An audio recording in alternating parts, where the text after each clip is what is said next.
Yeah. I don't see us on the. I don't see nothing on. Oh, okay, there we go. I always say the show doesn't start until you have an audience. So until I can see us on the camera, then I'm automatically assuming that, there's nothing going on. Ujjayi, and welcome to the Gated Gates podcast.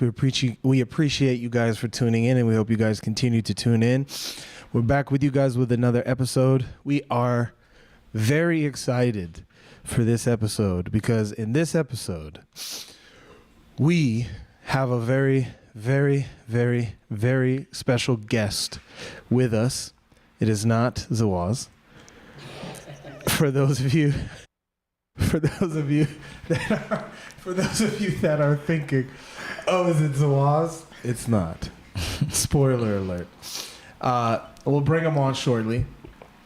But before we bring him on, we'd like to take the time to acknowledge all the forces standing behind this great work.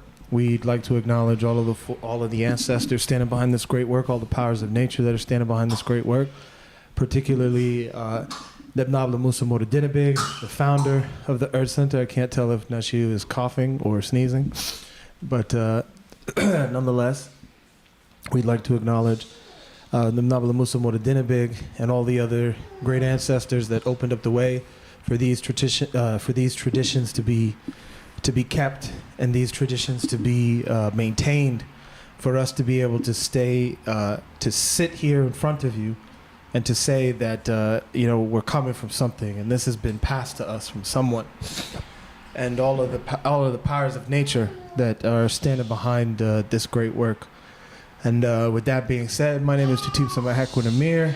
I am one of your hosts here, and I am sitting here with your other host, Kajijim inside Kebtah. Glad to be here again. We love you guys, not appreciate hate, because we don't hate here.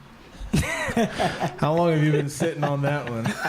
You were like, perfect. I can't wait to pull that out on Gated Gates. That's the old roster talk. Yeah. We appreciate love you. And Zawaz Ekwati. Look, if you're gonna whisper and do the jazz radio host voice, you got to make sure to talk into the mic. I'm sure everybody heard it. I'm Zawaz Ekwati. I'm sure some people are sitting there like, I want to hear this guy do ASMR, because the way he's sitting there trying to sound very mysterious and ASMR-y, I would love to hear it. You could just have it if you want. There's no point. Just have to put him out. You said what? Just have to put him out. No, I didn't put him out there. I'm just telling him it doesn't make a difference, So last week we were touching on sinners, right? And we were touching on phenomenal. We're actually gonna talk about it again tonight. We're gonna talk about it again tonight, among other things. But before we bring our guest on, because we know he's patiently waiting in the wings, just to give a brief introduction about our guest. Our guest is a Dogon priest, a Dogon healer. He is he's a man that needs no introduction, for lack of a better term, because to even try and sit here and talk about the things one does or how someone functions, we wouldn't be doing this individual justice for the grace and the impact. And we are, like I said, we're very, very honored and appreciative to be able to have this guest on the show with us. And without further ado, we'd like to introduce Neb Naba Neb Iritah Shenmira. I almost said Neb Naba Lamusa Moradinabig. Because I'm always so used to saying Neb Naba Lamusa Moradinabig, but Neb Iritah Shenmira.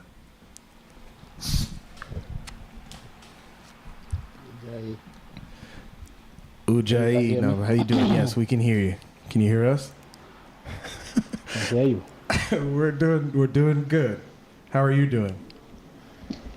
I'm doing good. Doing good.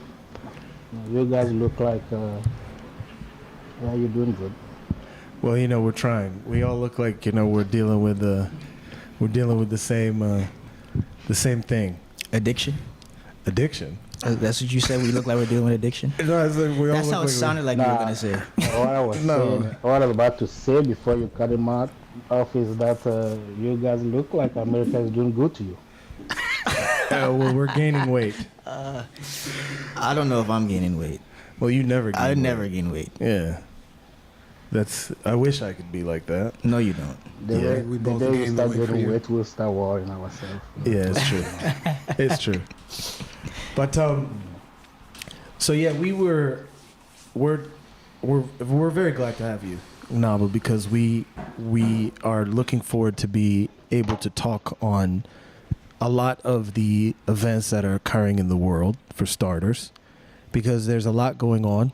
Particularly, there's a lot of, dare you call it, disruption coming from different parts of the world, particularly a lot of disruption coming from Africa right now.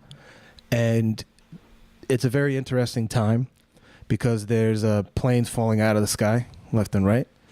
There's a lot of different shifts happening all over the planet that are, inexplicable for a lot of people, that a lot of people are, finding hard to understand, that's happening throughout the world. And there seems to be a shift that's occurring, Baraka, with a lot of different I don't want to say ideologies, but a lot of ideas that people are holding in their minds, that people are holding and expressing. Particularly, we're seeing a very interesting film coming out of America by the name of Sinners, which is a very coded film, which is a very powerful film that carries a lot of strong messages, commenting on Africa, commenting on the diaspora, commenting on Black America, on America, Black Americans, you name it, colonization. And we know that we know that you were able to go see this movie, and we wanted to ask you to begin, before we go any further, what were your thoughts and what were your takeaways from the movie Sinners, before we start bombarding you with questions about it? Okay, Ujai, everyone, to all of the people watching.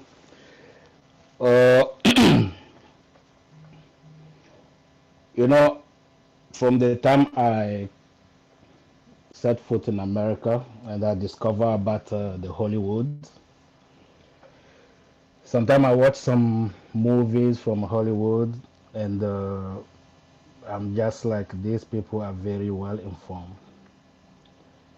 They're very well informed, but it looks like their hands are tied and their feet are tied, almost like the whole body is tied up with some type of invisible rope, or maybe someone is choking, their throats, and then they can't even say or have the courage or the bravery to say the reality without, making movies and then hiding the reality behind, the movies. I love Nollywood, Nigerian movies, because they just put it out there like that. And then up to you to do what you want to do with it. A lot of people are looking for the truth, and I don't even know what that means, that when people say they're looking for the truth, when the truth is just, in front of you. The truth is there. The truth is on your screen. The truth is just there every day, sunrise to sunset, and people still looking into, you know, the ideologies and looking into new age stuff and all of that. I really appreciate the director or whoever wrote that movie. I really appreciate that guy. And all it I can say, he just need to have some courage and have some bravery in him to really just say what needs to be said without even caring for what the audience will feel about the reality. You have to be, if you want to be an African, you have to be a proud one. If you want to acknowledge your ancestors, you want to acknowledge where you're coming from, you have to be authentic about it. You want to acknowledge who you are, you have to be authentic about it and be brave and then put it out there. At the end of the day, every human being on earth will have their own interpretation of the things. But watching that movie, The Sinners, he did a good job. He did a good job for those who somehow are seeking to reconnect with their roots, to reconnect with their authenticity. And this even like we have to think past slavery. We have to think past all of the colonization process and all of that. And we also have to think past ourselves. But whoever was able to watch this movie will somehow need to go past themselves, their own identity that the modern world sold to them, and then look deep in that movie, because the real identity of what I may call the descendant of the slave trades, or descendant of the Irish. I think they really have to watch this movie with open mind and open heart, and allow the blood of their ancestors, the blood that's running in their vein, to kind of shift the paradigm of the way their hearts are beating. Because when I was watching that movie, I was sitting there and my heart was beating and the pace changed, and I was feeling good. I was feeling like finally someone was able to discover something, or one of the pillar of the African civilization or African people. Because music is spiritual. We're not talking about the songs. We're talking about music. We're talking about vibration.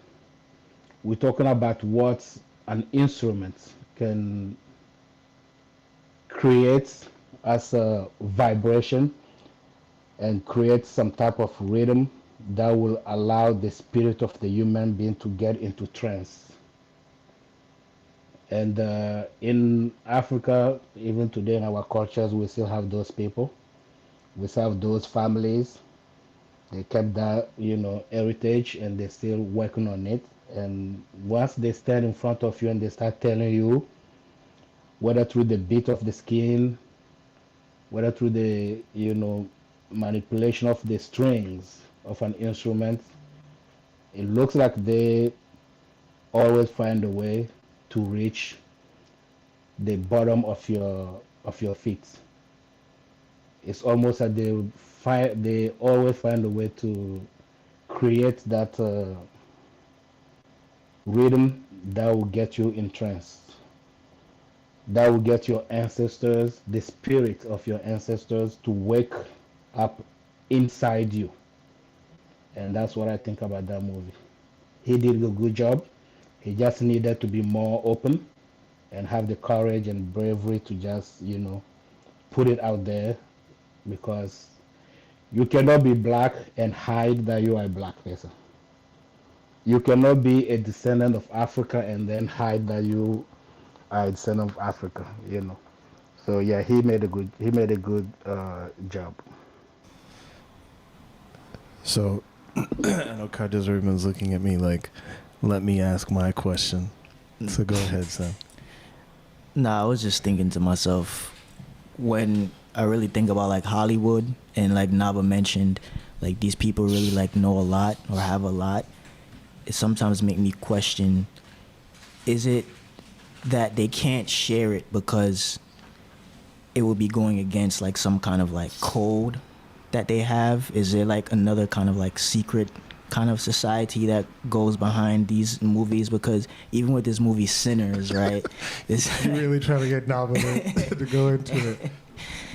No, but like even with this movie, like there's a lot in the movie, and there's a lot initiatically, there's a lot symbolically, and there's so much. But like Naba said, it's like it's never like straight. They don't ever like come straight. Mm-hmm. But like, why can't they just come straight? Do you feel like maybe he wants to, but the system won't allow him? I don't think it's the system, Kajizuri, man. That's why I chose my word carefully because I said the bravery and the courage. Because one thing is that when you are at the bottom of the pyramid and then you're trying to climb the pyramid, you give everything that you have to climb the pyramid up there.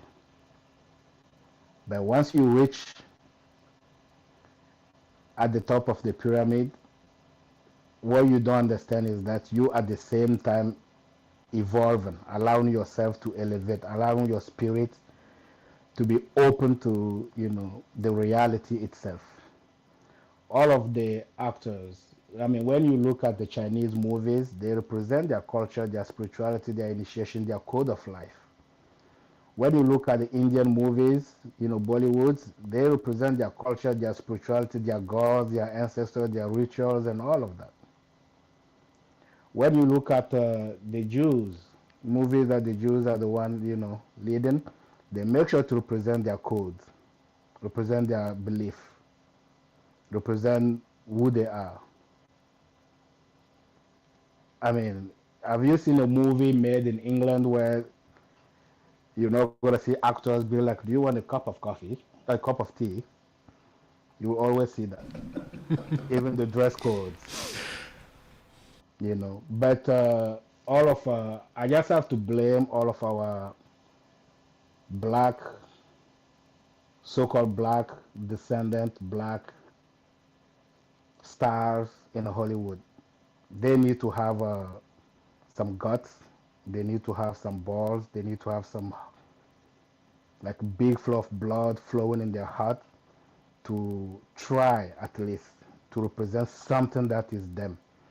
And it's not like the culture or where they come from or anything like that is lost.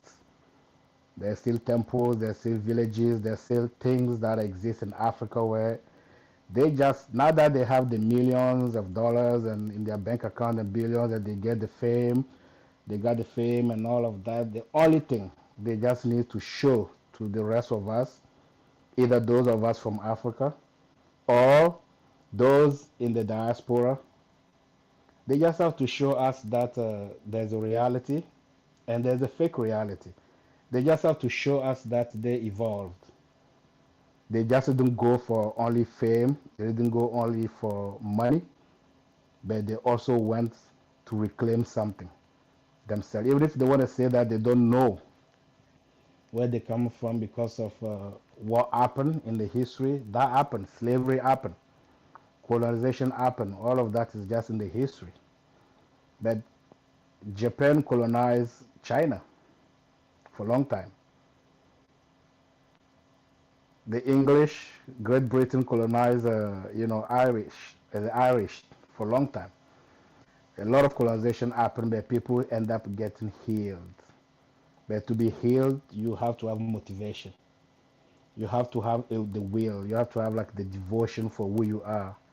And that's why I really appreciate that movie. So it's not about the system. We don't need to point fingers at the system because other cultures are doing it even within the system. The system will only learn how to respect you when you know who you are and then you try to manifest yourself. But if you make yourself a slave, either for fame, you make yourself a slave either for money, then yeah, that's how the system will use you. The system respects people with identity. People have something that they stand on. The interesting thing, because piggybacking off of everything you're saying, we've been having some discussions because we have been having some experiences where we've been going to different events where people are saying like, yeah, you know, we're African, but it's populated by people that are Black Americans, the descendants of slavery, and they always seem to be dealing with an identity crisis to a certain degree. And in the movie itself, it even touches on an identity crisis of sorts, where you see the two twins attempting to define their identity first through going to, they talk about it in the movie where they say they went to a city where it was all Black people, and then they were rejected from the city, and then they went to the north where it's like the white people cities, and then they were rejected from those cities. And then you see them trying to not only gain mobility of sorts or try and climb the pyramid like you're saying, they try and climb the pyramid through economics. And one of the themes of the movie and one of the aspects of the movie is when you see the lady Annie that has maintained her connection to back home through her spiritual practices, through her ancestral practices, and she is giving him spiritual protections. And throughout the movie, the only thing that you see that allows them to gain some semblance of standing against all of the things America or the world is throwing at the descendants of the slaves is their connection to Africa. It's their connection to their spiritual practices. It's the only thing that protects them. It's the only thing that allows them to gain any sort of evolution throughout the sequence of the movie. So then, what is it about Black Americans in particular that they are so rejecting, or they're so willing to deny their roots and go for anything but what they actually are and who they come from and what they come from? Yeah, but you asking me that question is like you're asking the question to the wrong person because first of all, I'm not American and I'm not a That's fair. descendant of slavery, and I'm just in America for whatever brought me in America. And apparently, the people that I see on the panel, Zawaz is not American either, all the way from Ethiopia. He's in America, and then Kajis Riemann, all the way from Jamaica, he's in America. And you, all the way from Sudan, you're in America. Now, are we really fit to talk about this, to answer this question? Because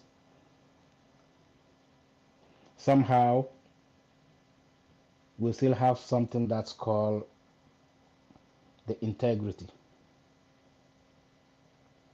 That's a concept. We may be using that concept anyhow, randomly, without really understand what it means. because to be able to create some greatness in you as a concept of integrity, you have to stand on something. You have to know your father. You have to know your mother. You have to know the farmland that your father farmed. You have to know the market that your mother used to go to, or the river that your mother goes to get water, to fetch water to come cook for the whole family. You have to know all of that. How many Americans feel like they need to travel to Africa and then None. travel to Africa to just reconnect? Travel to Africa to try to help Africa. For many Few. years now, we've been waiting, many generations. Those before us have been waiting for the descendants of slavery to somehow find way to find themselves back and then rebuild the mother, the continent, the mother of civilization. But instead of coming to help, we just saw a lot of disdain, disgrace put on the motherland.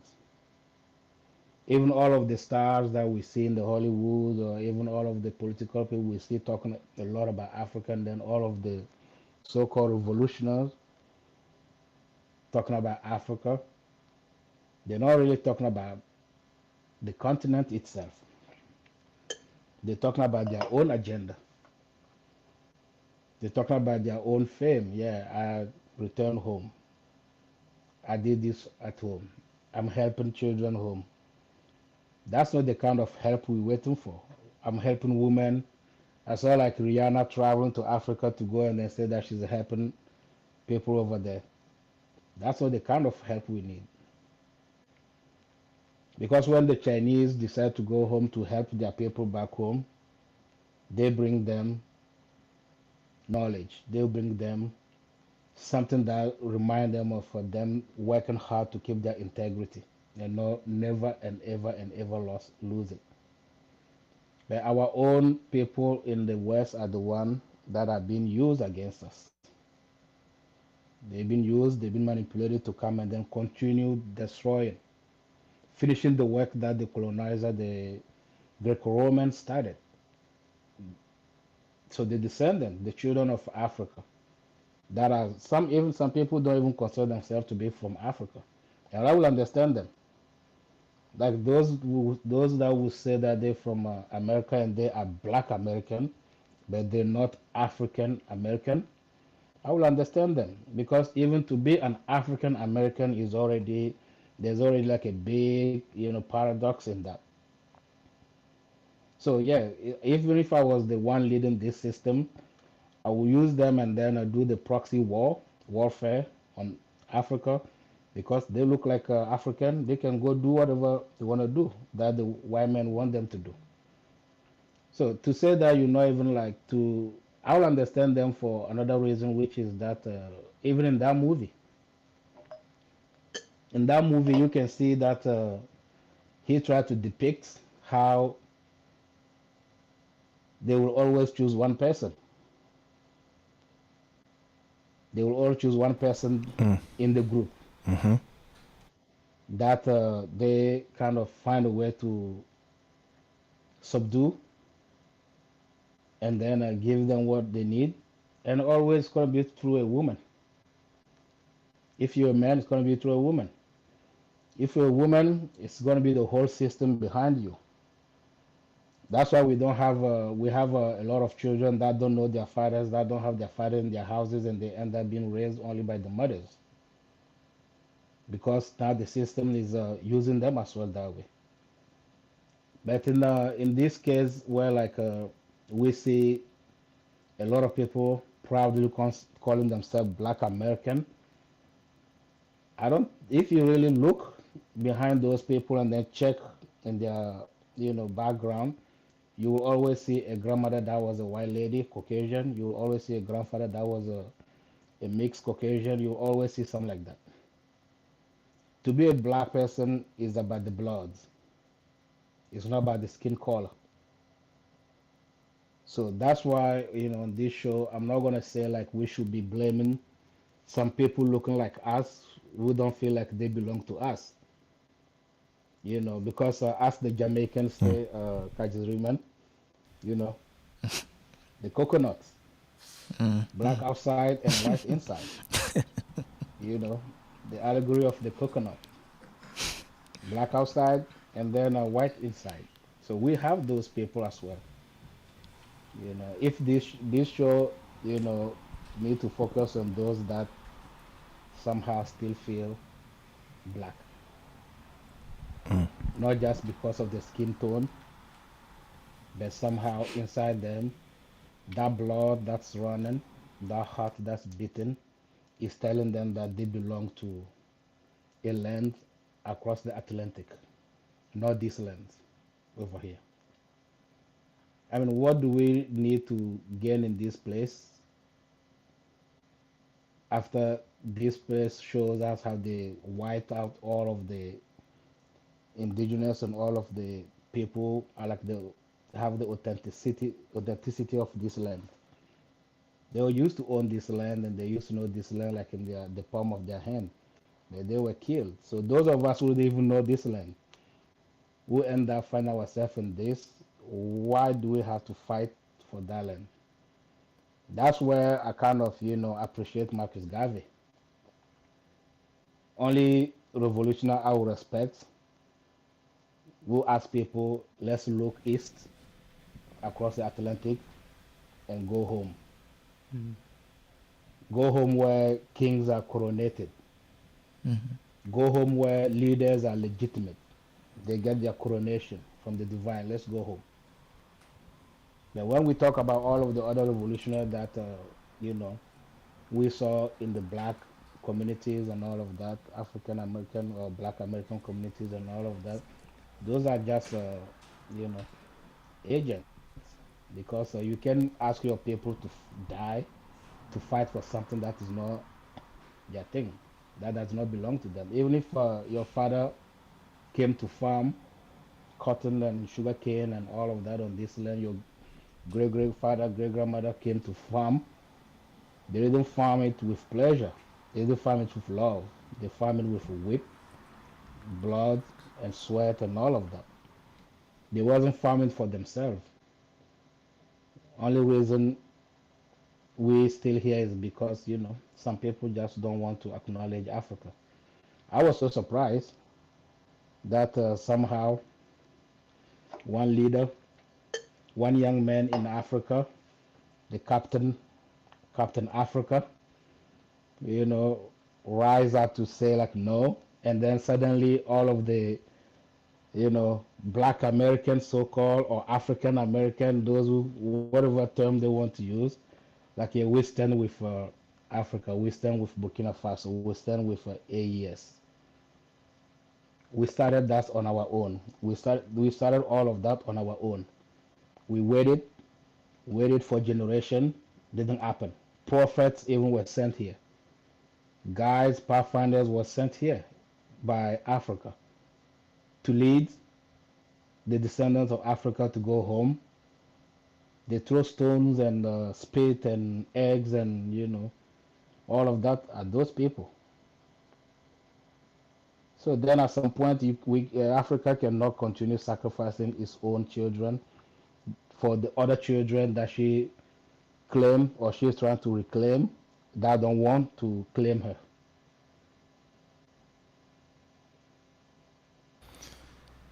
Because even touching on what you just described in the in the film, there's a particular moment where there's a evil that arises, and the evil that arises, the people that know how to deal with that evil that has come from a distant land or come from another place are the original landowners, the original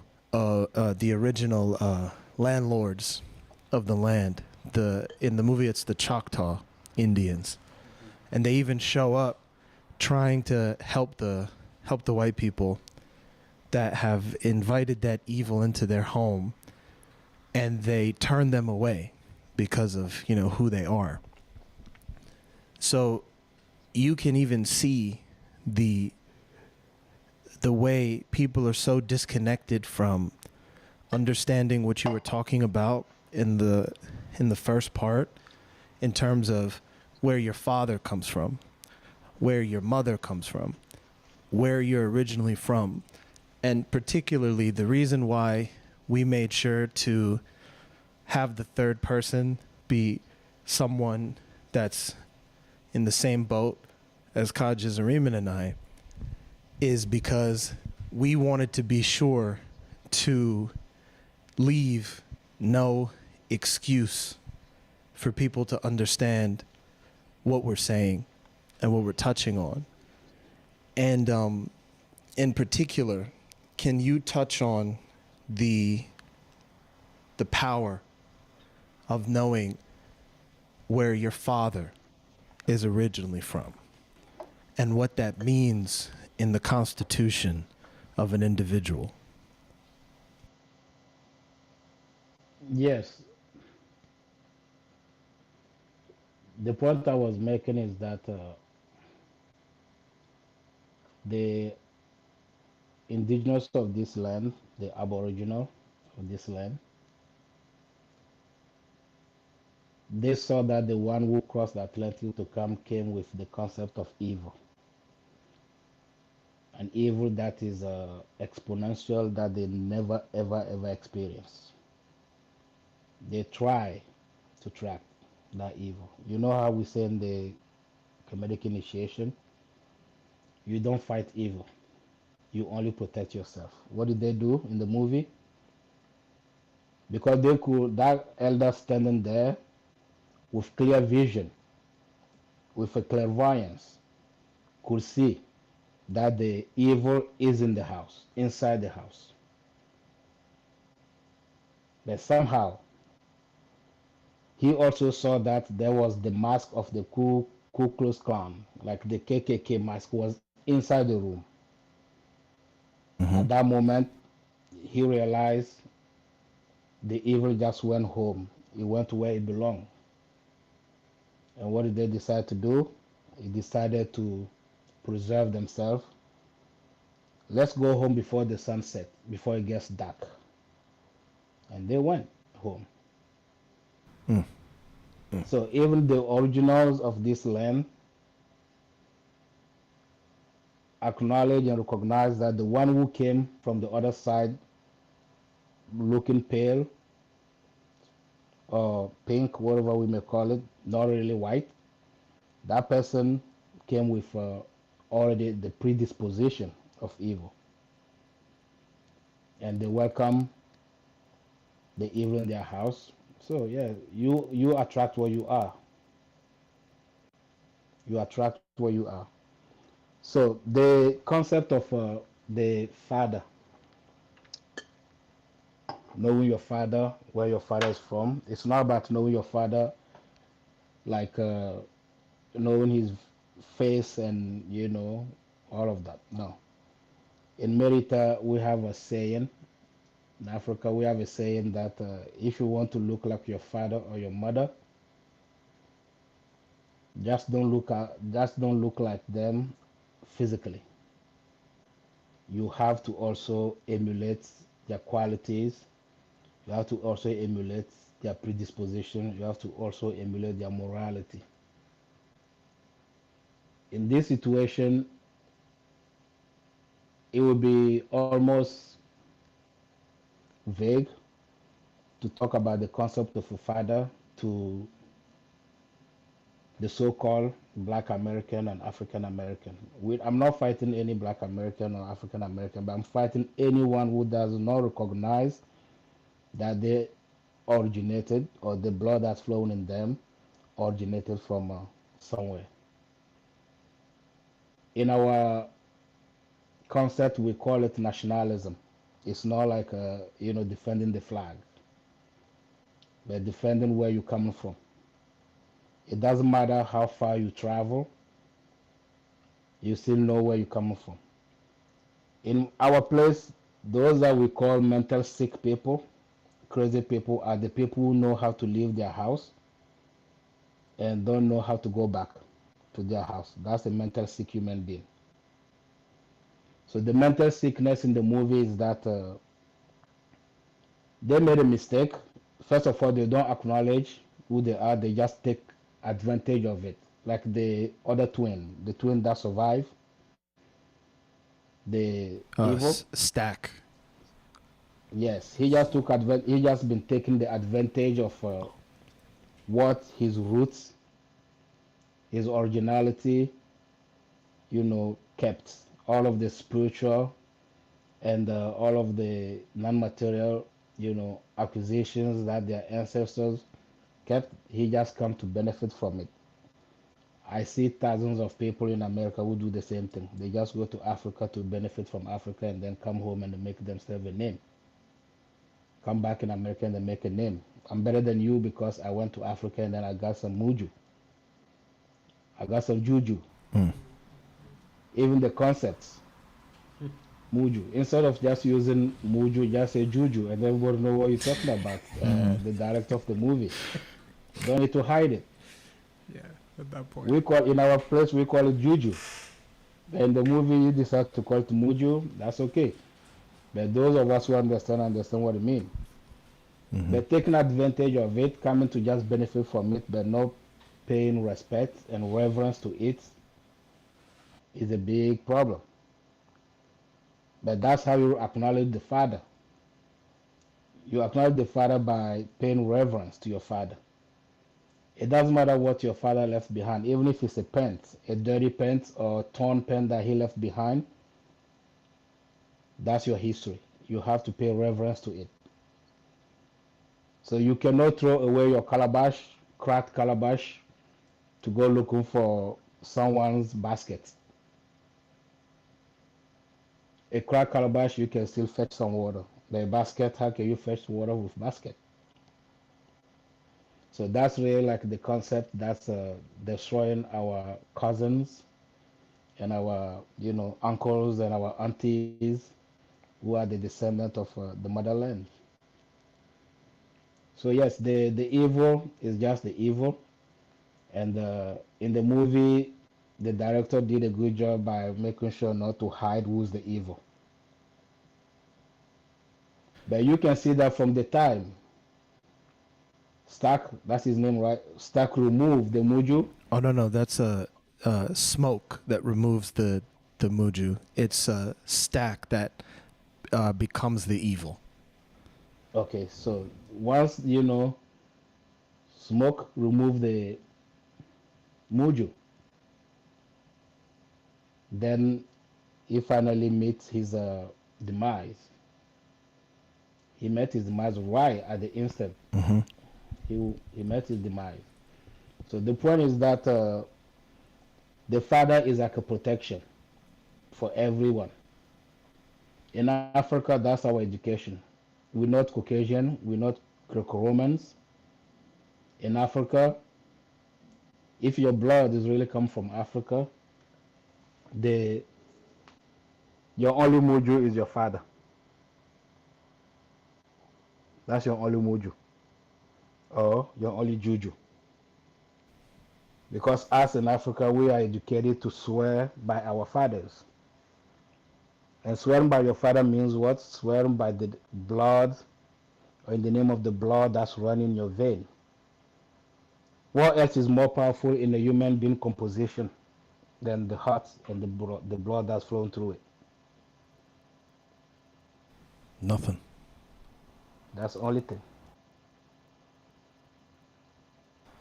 Yeah, the interesting thing is that the original evil, or the original carrier of the evil within the movie, is an Irishman. And he makes a very interesting comment when he's trying to spread that evil and conquer another person. The kid who is holding on to his father, literally and figuratively, symbolically, by holding on to the guitar that came from his father's brother, so what we would consider his father. His father. He says, he tries to say, I think, the Hail Mary prayer from Christianity. It's the Lord's Prayer. Thank you. Our resident Bible expert, Kajas Nariman, corrected me. Sorry. The Lord's Prayer. And then the Irish guy starts reciting it with him and actually starts baptizing him. And then he says, huh? He even says it brings him comfort. He said it brings him comfort because these were the same words those who came to conquer his father's lands and take it away gave to them in place of taking the land, in terms of taking the father's land away. And then he starts reciting it. And then he says, but it has no power over us because we are everything. We're the, we're the animals, the trees, you name it. And oh yeah, it was. Yeah. That was the at that point in the movie, I had to sit back in my seat like, yo. Well, the only thing that he uses in order to buy himself enough time for Smoke to come with the protection and then kill him is he uses the guitar. He uses the music, the thing that was in his blood, to then ward off the evil. So which also had silver on it. Yeah, that was an important point as well, because a lot of cultures even would use that even as a sign of purity. Just looking into it. But yeah. So then, what is it about the blood being the most powerful? Because when we look at Ibrahim Traoré, right, we can see someone who is well educated, and not in the colonial sense. We're not talking about him coming as a colonially educated man.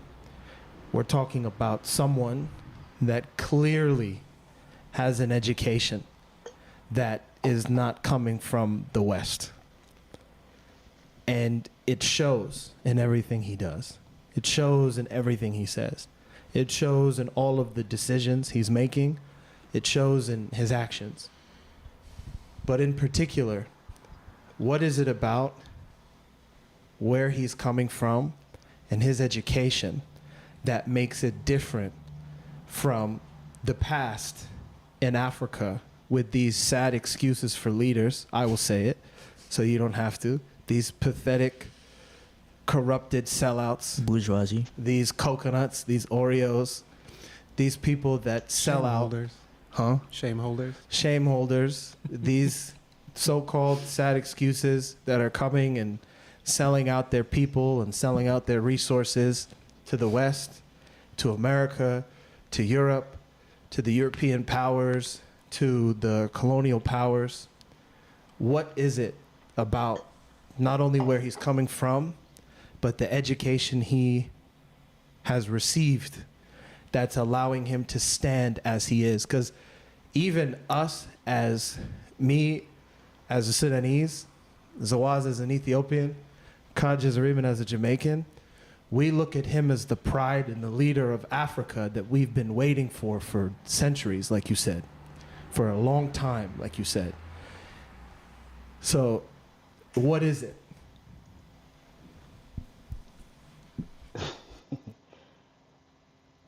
Well, the land he belongs to is called Burkina Faso. The translation will be the land of upright people,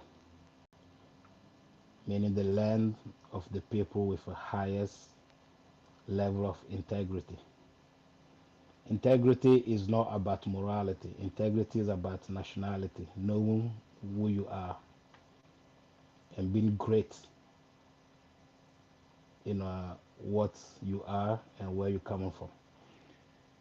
Ibrahim Traoré, I don't see any human being on earth or whoever walked on earth that Ibrahim Traoré can be compared to. Not because I'm from Burkina Faso. You just said it. You from Sudan, the other people, Jamaican and Ethiopian, many people around the world, even Chinese praise him, Russian praise him. If Putin President Putin praised him. It's just something to consider. But coming from the mouth of someone from Africa and then also someone from the same land, in our education, we are educated to understand that death is better than shame. Yes. Death is better than shame. That's how we are educated. We prefer dying instead of kneeling down. We prefer death before anything else. And why am I saying that Ibrahim Traore is not someone that is ordinary? And there's no other human being that we can compare him with, especially you and I, our generation. We're so young. He's in our generation. Yeah, he's in our generation. He's a few years older than me, a He's few in our, years younger than you. Yeah. yep, he's in our generation. And when we think about Africa and we think about the civilization and the culture, we always have to think about where all of that originated from. Because today you see the lost children of Africa claiming that they are Egyptologists, they are Kemetic, they are all kind of things, and they're fighting for Egypt's legacy and fighting the fight that's even like a wrong fight, like black people built the pyramid. It wasn't that land used to be only black people and all of that and all of that. You know what I'm talking about, right? Everybody know what that is. But even like when we speak about the Ankh Mahats, all of the people walking around with ankhs and all of that, that's not being African, and that's not being from Egypt. That's not how our ancestors were. Our ancestors were great, and they don't walk around with those type of things on them. They, for so long,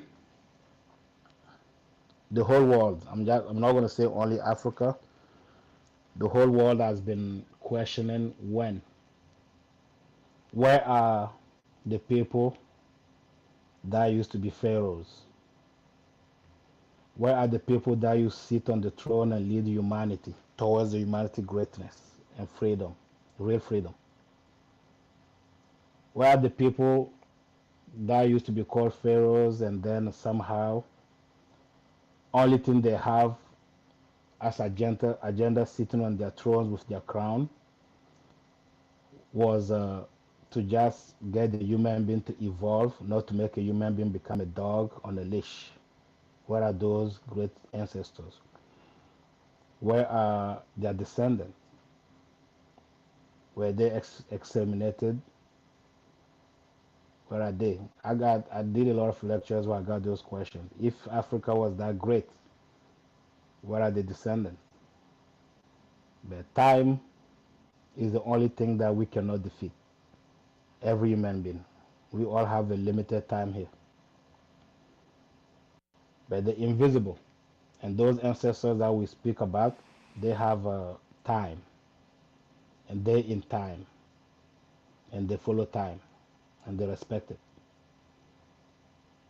For us, those who know, Ibrahim Traore is like the rise of a pharaoh. That's the reincarnation of a pharaoh. If you're looking for a pharaoh, don't go looking for him in Egypt.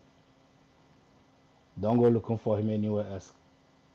Come to the heart of West Africa, the land of Aqua people. You find him there. Ibrahim Traore is not just a president. He's a pharaoh. He's one of those reincarnations.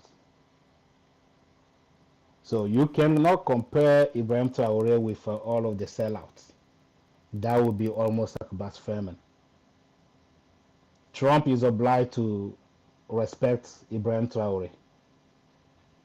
Even after Trump sending that nigga to go do whatever he went to do in Africa, I'm talking about Ibrahim Traore. I'm not joking.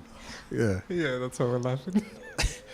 It's just shame. And then the same thing happened in the movie.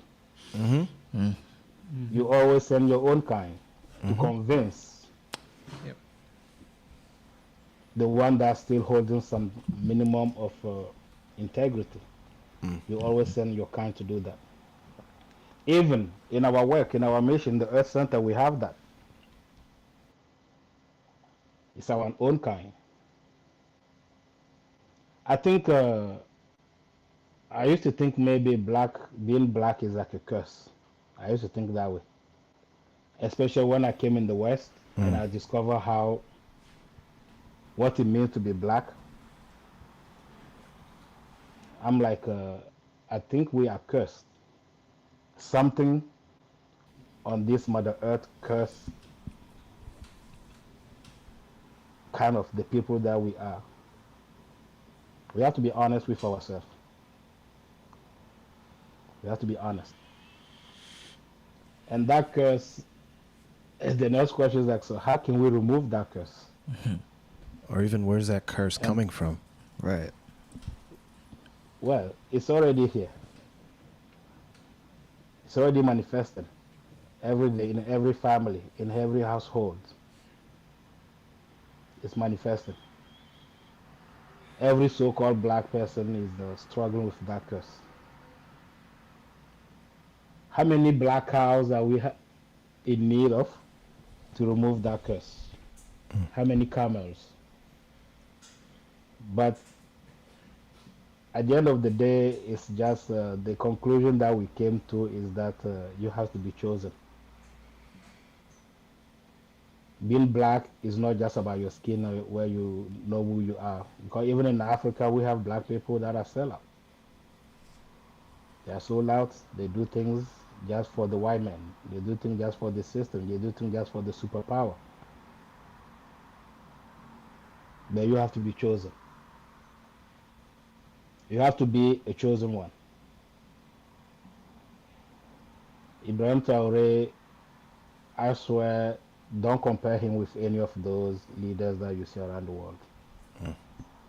That would be like going against the divine choice. So then That's like going against the divine choice. in the case of a pharaoh versus a president, because a lot of people will say, okay, great, he's a pharaoh, but then they won't understand what you mean when you say he's a pharaoh, he's not a president. So He's not a then, liar. He's not an hypocrite. He's not someone that looks for material comfort. He's about human. He's about humanity. When I say humanity, I'm not saying it to say all of the people on earth. Humanity, the principle itself, the essence of being a human being, is about that. A president has to lie. He has to lie to get in power. A president during his presidency has to keep lying to please people. Ibrahim Traore is not doing all of the things that he's doing to please us. But he's doing everything he's doing so that the next generations gets to be better human beings. I have my children in Burkina Faso going to school. I go home last time and then I see all of them have like low, their hair is like short. I'm like, what's going on? Everyone in the house, girls and boys, they're like, that's the law now in Burkina Faso. I'm like, that's just like how initiation goes. Even in the military, even in the West, in the military, when you get recruited, when you go, do you keep your hair? No, you cut your hair off. You always have to keep your hair short. Why the government cannot impose that on all of the human beings in America? And they just only impose it on the military. because that's natural way of growing to become a human being. So yeah, he's not a liar. The difference between a president and a king, a president and a pharaoh, is that they don't do politics, and they don't speak politically correct, and they don't do things politically correct. They have to do things that make sense. Make sense to what? They have to do things that are in sync with what has been pre-established by those that we call the great ancestors. Ibrahim already did not start Burkina Faso. He has to pay reverence to every spirit that fought for Burkina Faso to make Burkina Faso what it is. He has to do that. It's not like here where, like, you just have to say what people want to hear before they get to vote for you. No, we didn't vote for him. We chose him. If people don't understand the reason why he is a president, he was chosen. We chose him. The people chose him. And the people are the one that give power to the leader. He came with his own authority, with his own blessing, divine legitimacy. He did what he have to do. And then the people saw in him something divine. And the people say, yeah, we support you. When the people carry you, no one can put you down. And that's the power. The power is not the weapons and nuclear weapons and all of that. That's not the power. That's just destruction. That's just evil, continuation of that evil.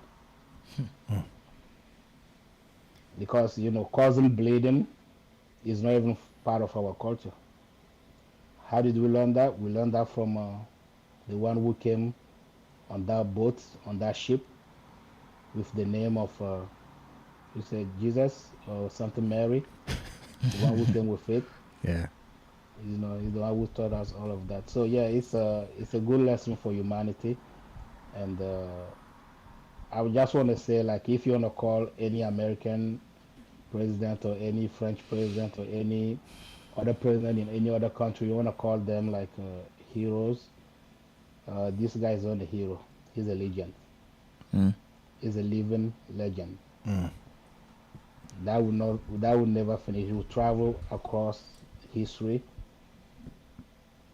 where people remember that at some point a real leader was born. We're just proud that he was born in Burkina Faso.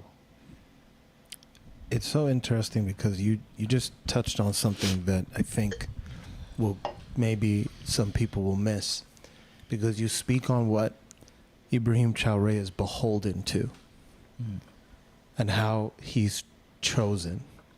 He's not, he wasn't voted for per se. No. So for people that won't understand what you mean when you say he is aligning himself with what's already established, what does it mean when you say he's aligning himself with something that's already established? Because to me, everything you're saying makes sense. Because when you look at him versus the president of France, who's a very sad excuse for what you would call a leader or human being, it's clear that Ibrahim Traoré has an elevated position almost. It's almost like he has an heir to him. And I can say this because I know, coming from another Burkinabe, people might be looking at it differently.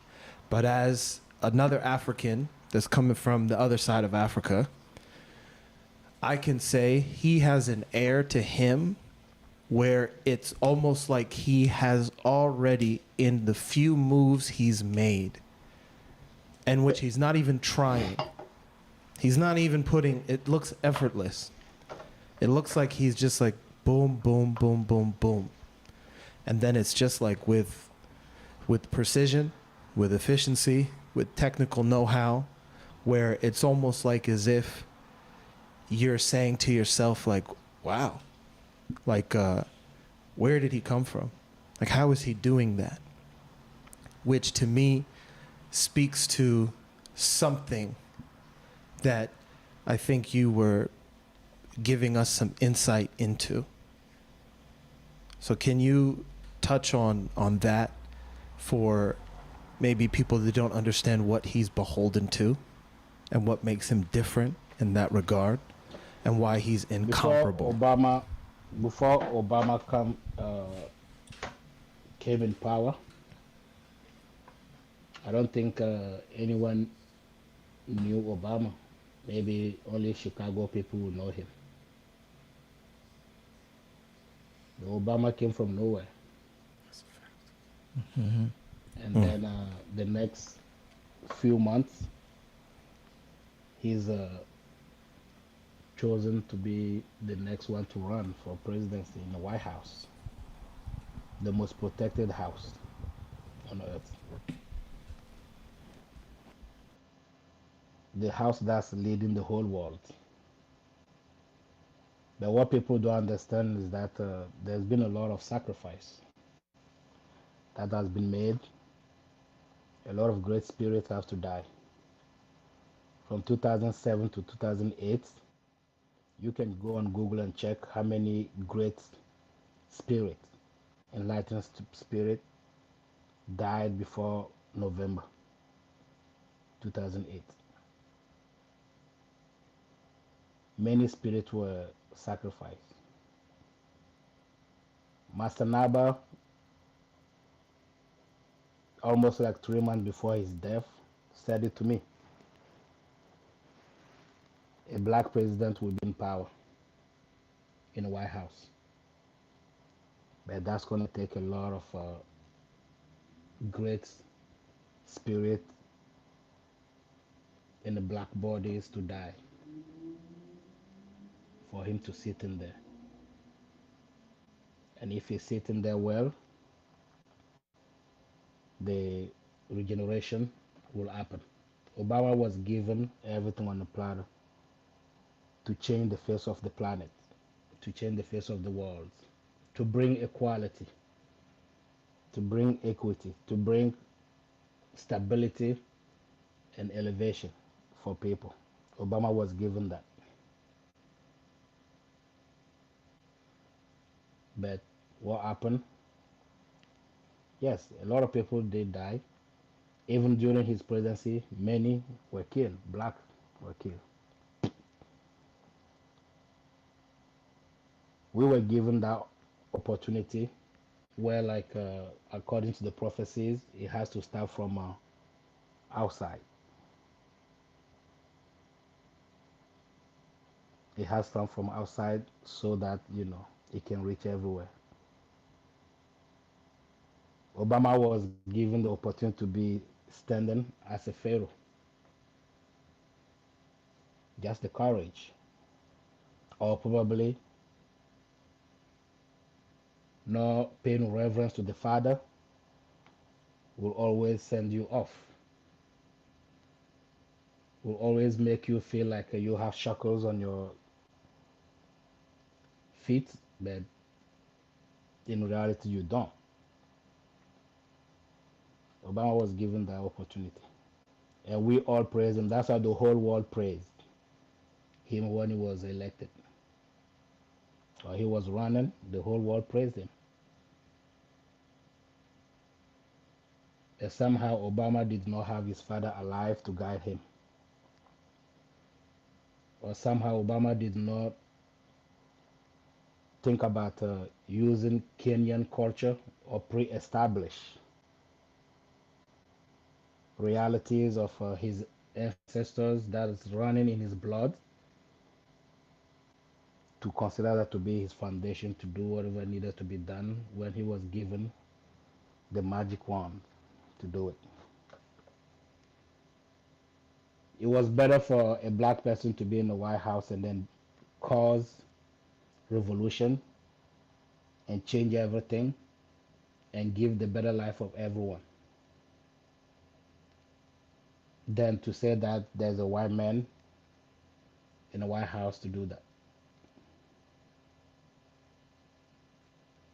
Because then that white man will be considered as a traitor by the whole white supremacy. It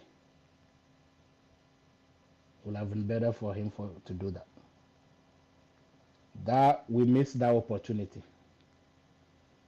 In our divinations and in the temples and all of that, we receive all of those prophecies already. But once we missed that opportunity, we thought it's going to take a whole another generation or many other generations before we get to have the opportunity. But somehow ancestors are not sleeping. You cannot kill a human being like Sankara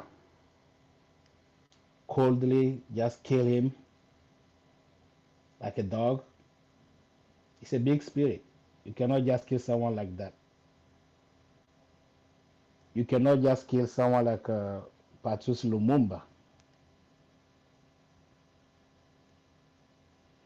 There's some spirit that you just don't kill like that for whatever reason, because those spirits will never rest until justice is made. Those people will never rest. So yes, then since one of the descendant of Africa was given the magic wand to do what needed to be done, did not get a chance to do it, or have the courage and bravery to do it,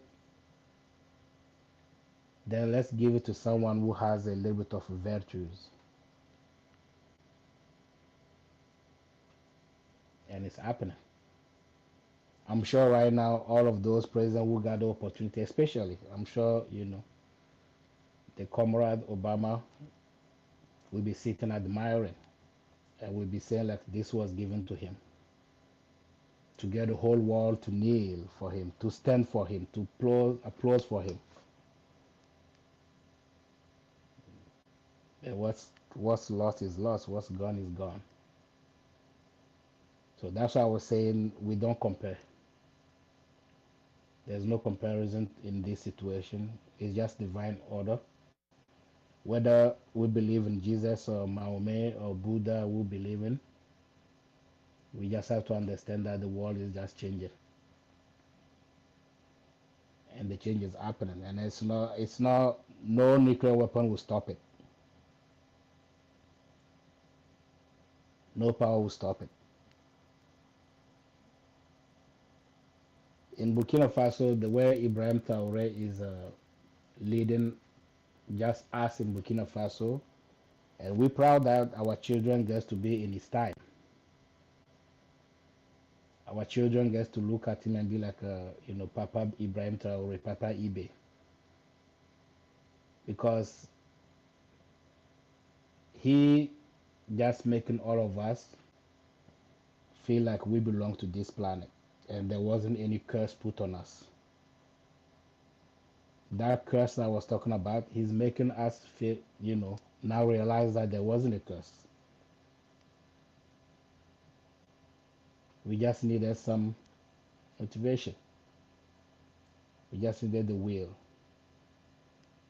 And when you look at most of the people that look like you and I, or even when I say you and I, I'm not talking about skin color. I'm talking about those, with two eyes, one nose, and one mouth, and then 2 ears and 2 feet, and all of that. When you look at those people nowadays, we all are driven by our desires. So desire came to replace the will, the devotion. We all do everything nowadays just for our desires. We're not doing it for the devotion. We're not doing it for our will. And when we do things in life with desire, that means that you lost the concept of reason. You don't have rationality anymore. You only do things that fit your desire. You're not going to be doing things because they have to be done. Ibrahim Traore has a will, and he's devoted to that will. And that's why everything he does comes with reason. You look at everything, there's logic, there's reason, there's rationality, there's intelligence in everything. And we're happy that our children are growing up in that environment, seeing someone like that that they can call a leader.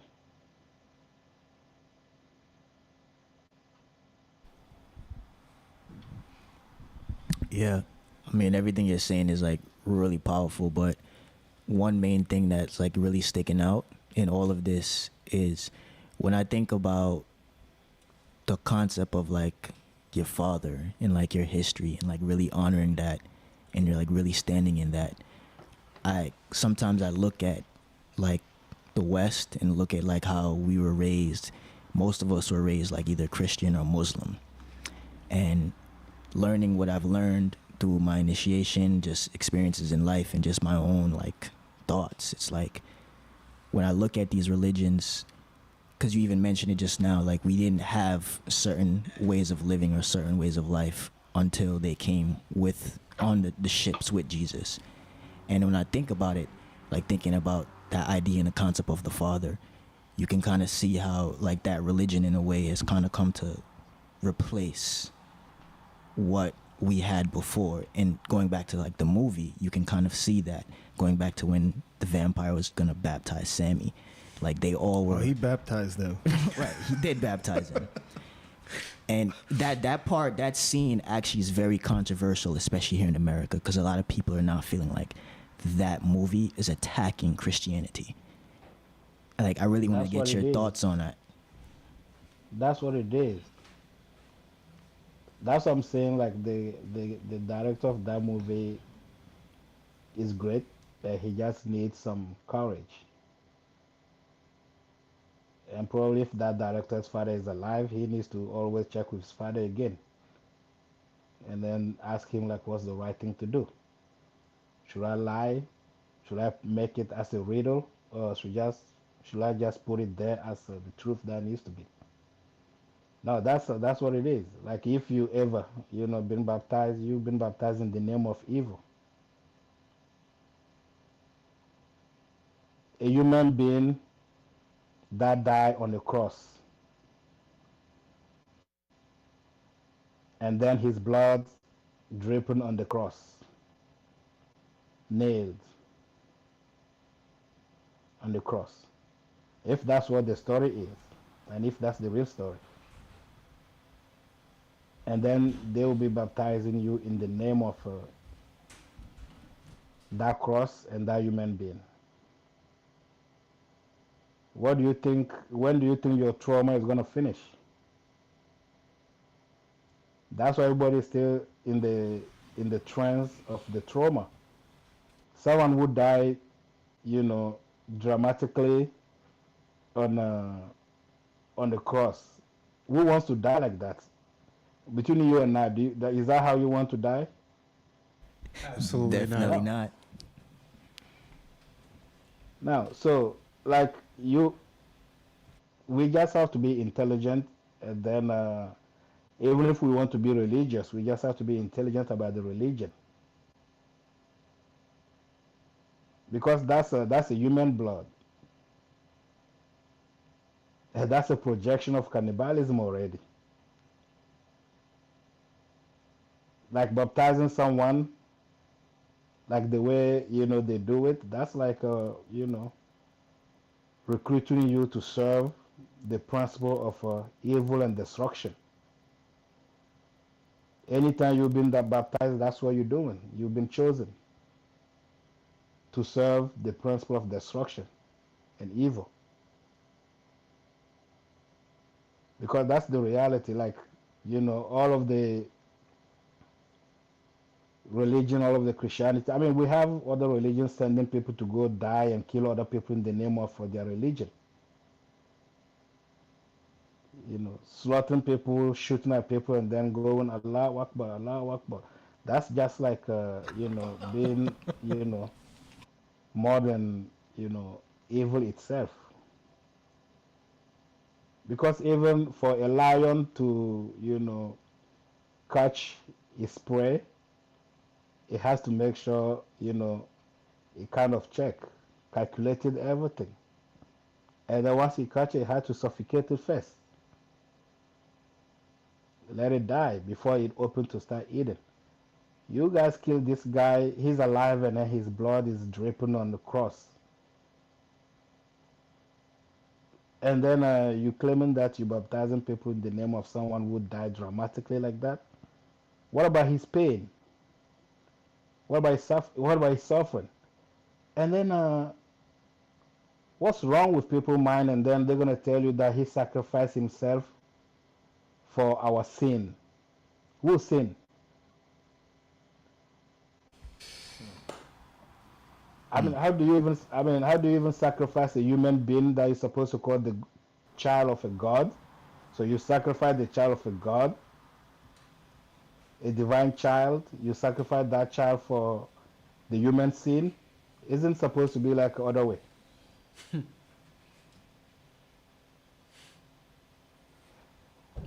What is even sin to begin with? Because we were having this conversation and like we were talking about it, and the concept of sin, we understood it to be In the movie. right? Yeah. The concept of sin, we understood it to be like us practicing our ancestral culture, or us actually giving reverence to our father, us understanding who we are and where we come from. But it seems like when religion comes into play, it's trying to replace that. So it's trying to replace who you are with the religion itself. And then once you reject that, you're almost being in sin, because they look at our spirituality or our understanding of life as being sinners, or as the evil, or as darkness, as the devil itself. Yeah, because even in the movie, when The sinners is really like the concept in the movie. Let me refresh your memory on one aspect of the movie. The sinners were the one that were killed at the end of the movie. Mm. And they got killed by the same machine that they created, that they were using to kill other people. So that's where the scene is. The whole movie where the zombies taking over and all of that. The Irish are like considered the niggers of Europe, right? yep, I think it's known like they were considered as the niggers of Europe, and then they were treated, the other European treated them the same way. Yep. So they also have some trauma. It's not just like the descendant of the slave that have the trauma. That's disturbing them. They also have the trauma. And the movie, the fact of just playing the guitar or the kora, and the movie introduction of the movies put everything there to show why those instruments were important. They were spiritual. Music is not for you to dance or for you to, whatever you call it today, self-expression, right? It's not that. It's more like spiritual. It's more like part of the rituals of every culture. Every culture has it. Even the zombies singing the Irish song and dancing, doing the Irish step and all of that. Stepping is the way you communicate with the ancestors. Stepping on the earth is the way you communicate. That's a language. The step is not just like moving your feet. No, it's a language. That's how you communicate, and that's what caused trance. That's what will create a trance. So that's why when there's a beat happening, the part of you that start shaking, that start moving will be your feet. You start moving your feet first before the head start going. Even if you don't want to dance, you will be there and then tapping your feet on the ground, following the beat. So the young man, the gifted young man, is called at the beginning of the movie as a griot. But who's the griot? The griot is the one that's considered as the one who keeps the archives of a people through the rhythm and then the songs. You keep the archives to the point where you can tell someone about their 7th-generation ancestor just through and then allow that 7th-generation ancestors to manifest through them and then enlighten everyone else. And you can see when he started playing, everybody was present in that band. Their ancestors start manifesting. Mm-hmm. Mm-hmm. Every culture, Mm-hmm. Chinese all the way to Mongolian, all the way to Native American, all the way to every ancestor spirit manifested. So the the music is not just something that we just play to just kind of manifest ourselves and anything like that. So it has to have that kind of concept. And even till today in Africa, yeah, we still have a big respect for Griot. And he stand in front of you, he start playing, he'll make you travel thousands, stars. He'll make you travel far, far away from your reality and brings you back. That's music. They do that. So technically, that young man playing the guitar, woke up every ancestor. And that's how we get in touch with them. That's why in every temple, Kemetic temple or traditional temple you go to, that's the music. So we don't call it, poetry. Mm-hmm. We call it enchantment. That's chanting. That's how you chant. You have to charm those spirits that way. So once the music is happening, your ancestors will rise. The spirits will rise. And guess what? The trauma that the black American would say that they went through, that they're struggling with. In the movie, it's shown that they're not the only one. Mm-hmm. Yep. At the end of the day, we're not really like the sinners.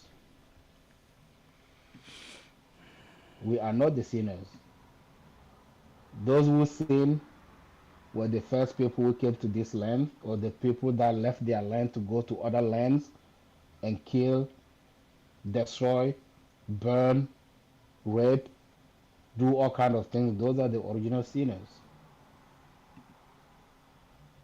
And then the original, if you have to go far, far back, you have to ask the Vatican, why do they have to kill Jesus? What wrong did he do? What wrong did Jesus do for him to be killed that way?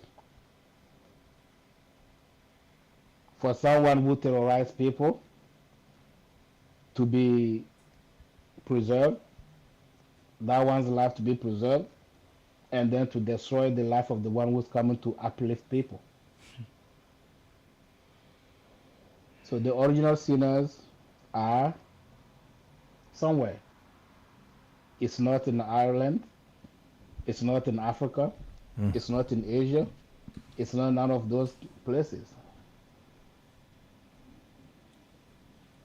So that's why at the end of the movie, the original sinners were killed. Horrible. But they were killed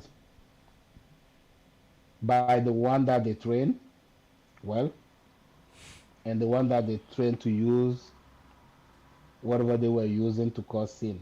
Yeah, he is a soldier. Using nowadays. Yes. So that's really like the movie. So then, I think the guy who made the movie, he needs to come talk to the Dogons. We don't want his money. We don't want anything from him. We just want his courage and bravery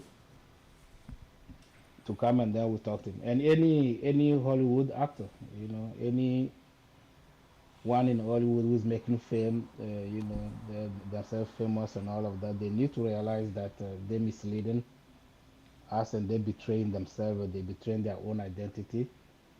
It's good for them to get high there in the rank, in the pyramid, but now that they are over there, they're supposed to see light better than us. They're supposed to see light.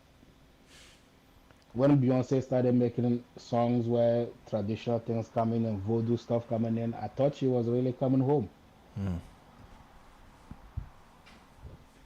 I think all of them should, follow the steps of Akon. He showed them.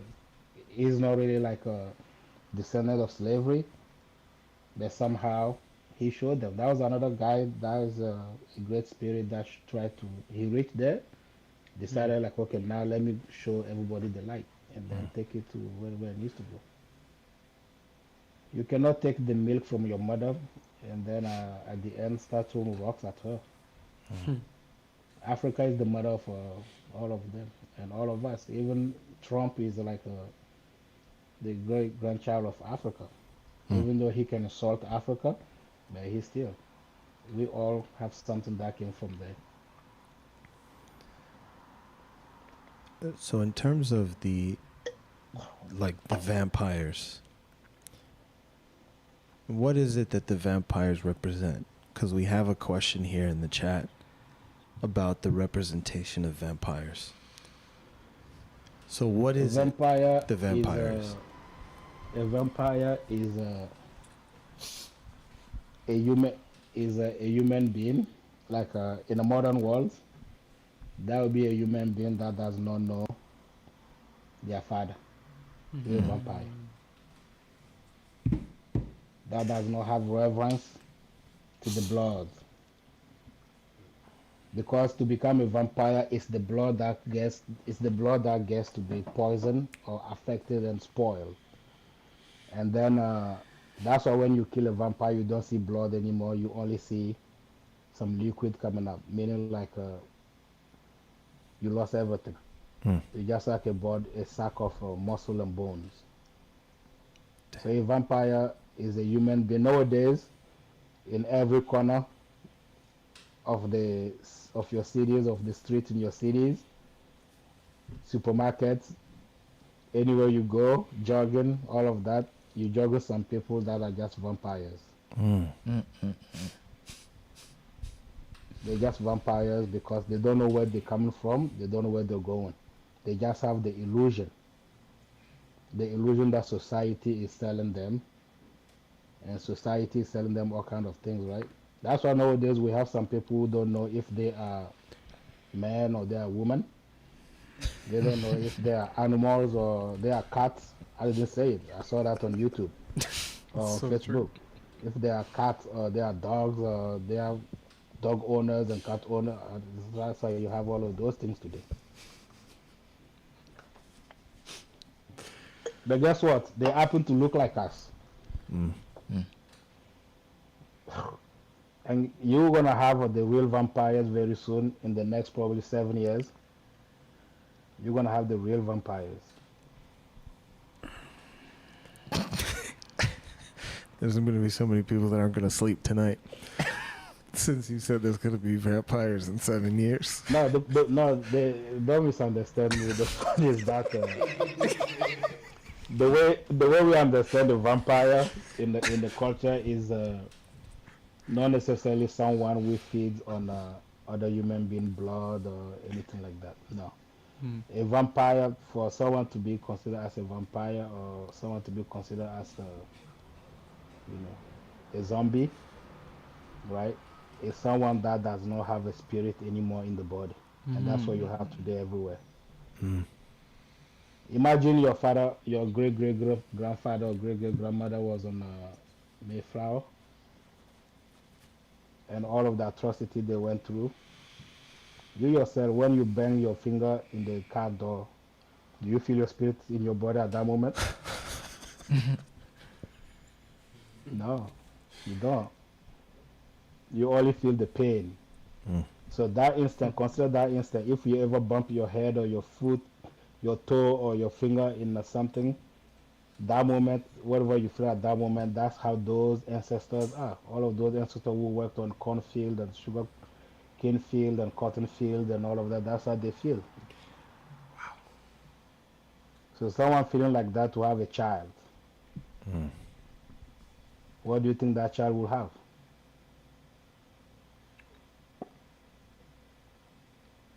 As a heritage. And people don't even know the history of how slavery really happened and what did happen before all of those great ancestors turned to be slaves. and then transported to other horizon for them to be mistreated and all of that. So if we want to wake up, we just have to wake up. And waking up does not mean that I have a shrine in my house, or I have I went to learn. I went to learn to be a voodoo priest or priestess, or Ifa priest or priestess, wearing those beads and all. It's not about that. It's about starting by honoring your father. That's how you call someone a human being. You don't talk about your father's dirtiness. You only hold it high, because that's your identity. You cannot detach from that. You just have to be proud of it. And that's what we call being aware and being awoke and being stable. Otherwise, most of the people you come across in the street, if you have a third eye, you have a vision to see through them, they're just like bodies of muscle and bones walking around. And then because they're able to learn how to write and read and how to do things and make some money and then get a good car and good suit and all of that, then they think they are human beings. No, just vampires.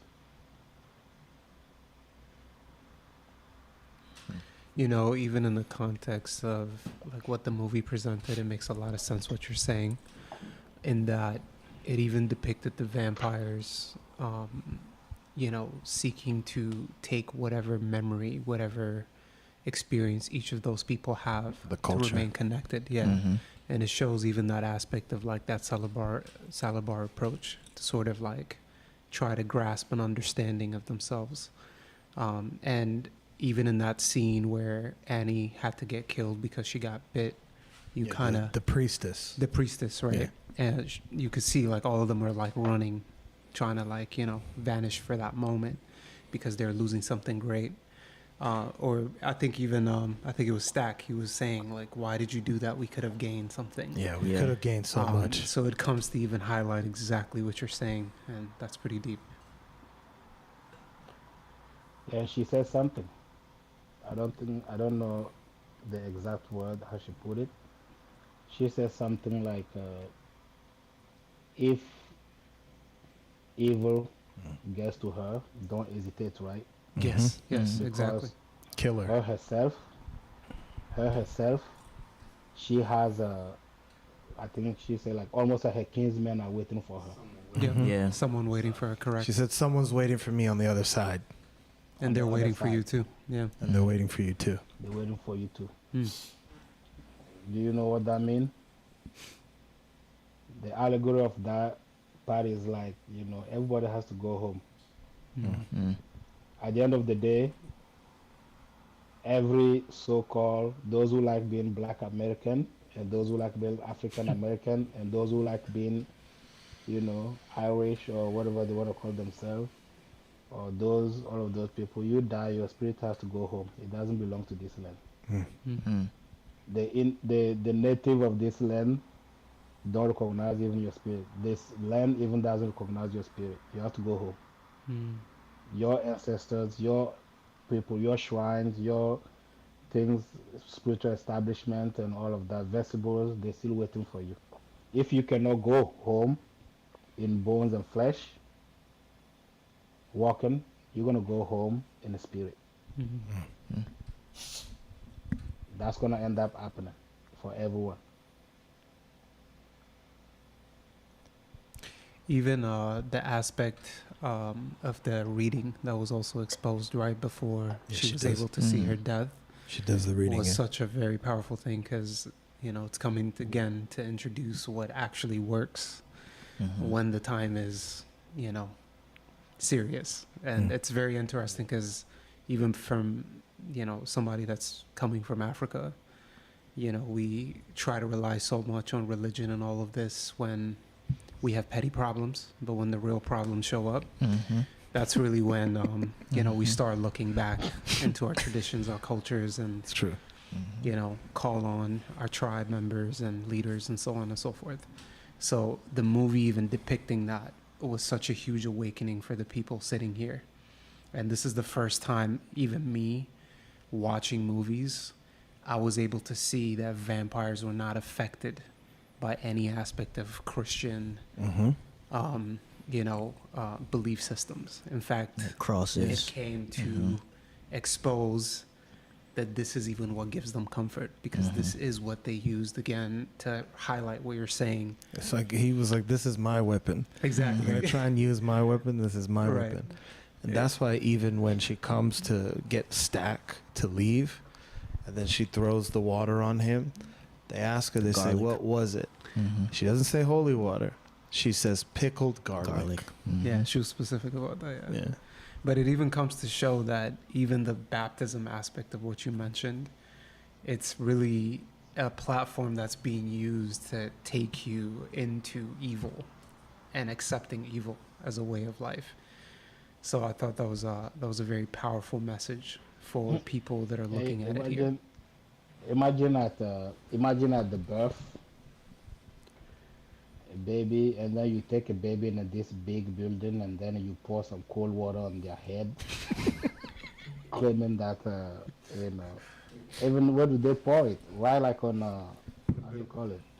On the frontal or the crown? Whatever you call it in English? The crown of the head. Yeah. It's like, that's frontal. Like where the spirit is already. It's like you already annihilating that baby's purity, and then that baby is pure thing. So that baby will just be grown up, and then already at the birth, he already witnessed evil, and then already been pushed to embrace that.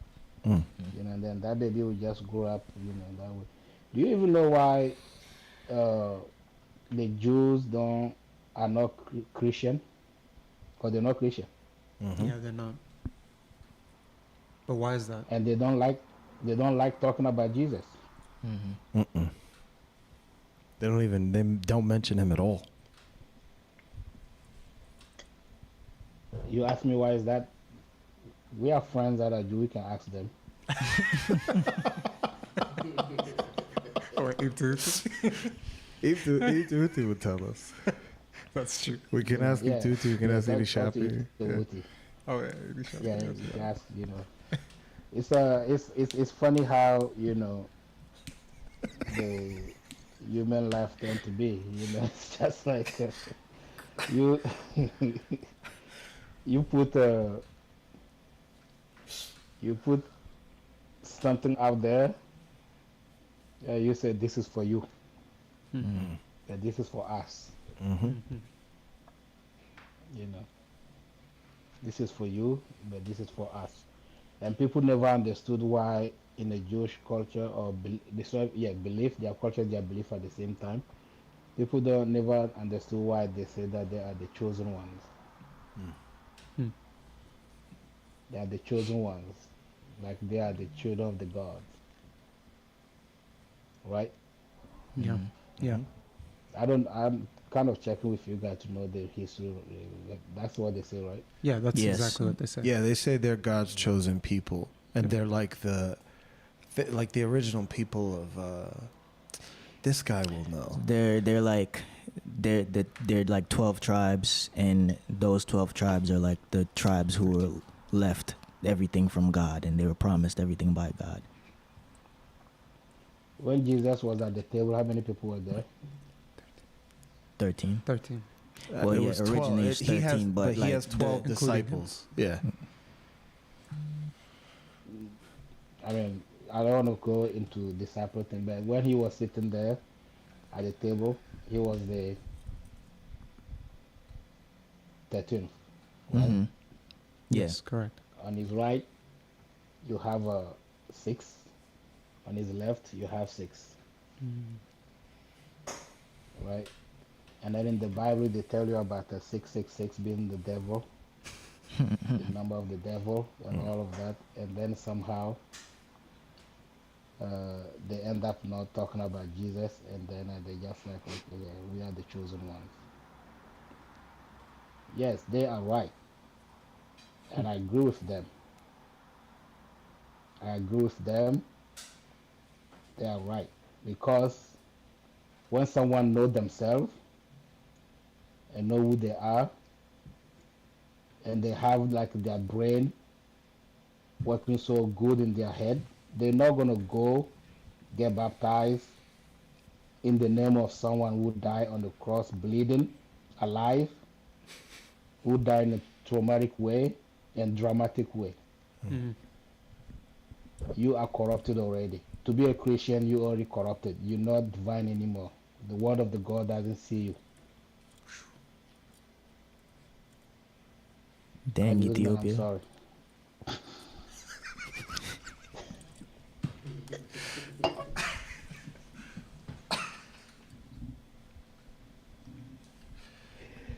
So Zawaz's face right now. I know. This is That's wild. why, that's why they call the house where they pray, they call it church, Mm.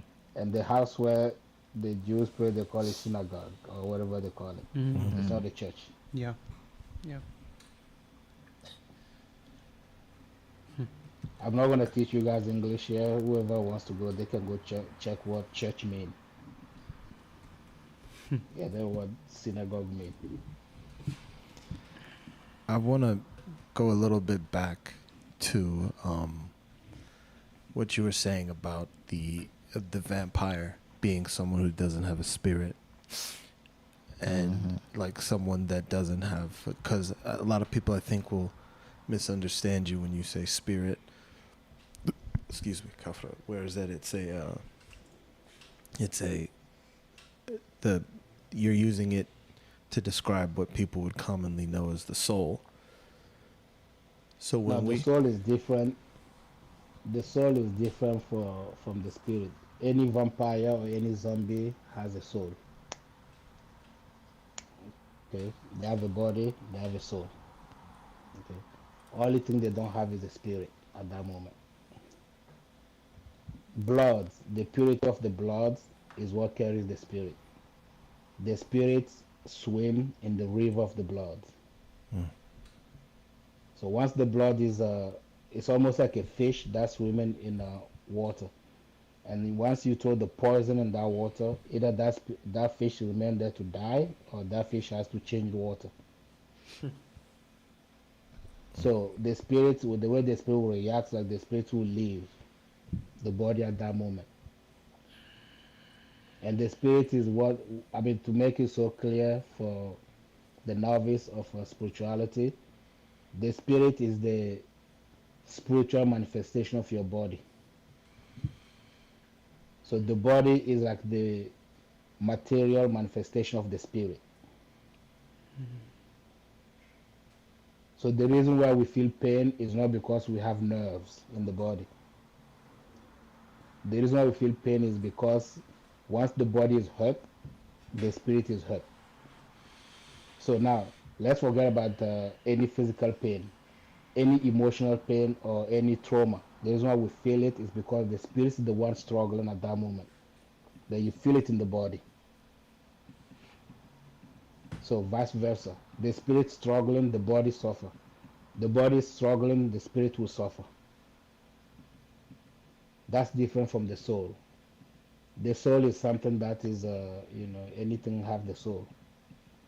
The difference between human beings and animal is that the animals don't have spirit and we do. Or at least their spirit does not transcend. So anyone who has a spirit knows how not to disobey the blood, the source of their blood. Anyone who has a good spirit will know how to pay obedience and then respect and then pay reverence to the source of their blood, meaning the Father.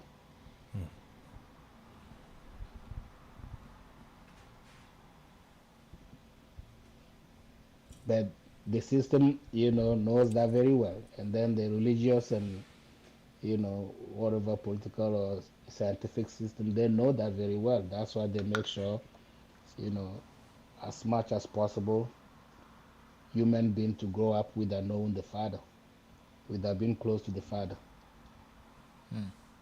Children growing up away from the Father. Then they become easily to be captured easily, and then they become easily, you know, manipulated. So to be able to manipulate them, you have to detach them from the father.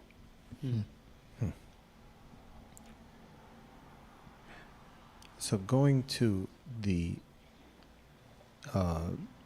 touching on the people being disconnected from the father, we have another question here in the chat where someone is asking about the interpretation of the tension that was presented in the movie having to do with Christianity in regards to the movie and the representation of Christianity. Well, I don't think, you know, the movie. I mean, the people know that they say that the twins were working for Al Capone. Yeah, Right. they say they're working for Al Capone. Yep. Yeah, but the twins were just people that were tired of cotton fields, tired of, you know, being mistreated, and find a way, just like all of the Hollywoods, you know, people do. People give up everything to go to Venice Beach to become stars, right? To make something different out of their life. Right, to Tipsa? I knew he was going to call you. I know. I was like, it's only a matter of time. So the point is that they are it's not really like about the Christianity, you Yeah. know. It's more about this the identity. Because once we start speaking about identity, religion become useless. When you start really Message. talking about identity and seeking for identity, religion, belief become useless. Yep. Only spirituality function at that moment. Yep. So in the movie, the point is that he just wrote the movie in the way like he tried to put everything out there for people to understand, like we lack an identity. And because we lack our identity, anything can reach us. The guy has Muji on him. Did you see the vampire bite him? They try. They couldn't. They really tried. All of them. He tried. has a Muji on him. Or Juju on him. And no vampire was, they try. It's not like they didn't try. They tried to bite him. You know. And then they couldn't. And the one who didn't have it on him, and that's even like twins, same mother, same father, born the same day. One has the Muju, and the other one didn't have it. And he ended up being, you know, taken. And then the one who has Muju didn't get taken. He has identity. Yep. So the loss of identity or the lack of identity is very big in that movie. Now, the carrier of the evil, the seed of the evil, that guy, that original guy that the indigenous people were chasing after. Yeah, Remick, the Irish vampire. Yeah, he was trying to also reclaim his identity. He's tired of whatever was put on him. Yeah. And the only way he saw to do it is like your ancestor used to be the one helping us. Used to be, would know, have the way. Your ancestors have the way. They have the way, and then I need you. Big connection. And you and I coming together. You know, it's like, you know, I know someone who came, you know, like Irish and African together. You know, we can make something big. I'm not going to say names, but we can make something big. So that's really like how the story is going. And then you have to read in between the line, because the Irish guy, the seed, the one who's carrying the evil seed, is not really like an evil at the end. He was put in that. Yeah. But he just wanted, you know, to find a way to get back to himself. That makes so much sense. And then by the way he burned, you can see when he burned, and then he went high in the sky.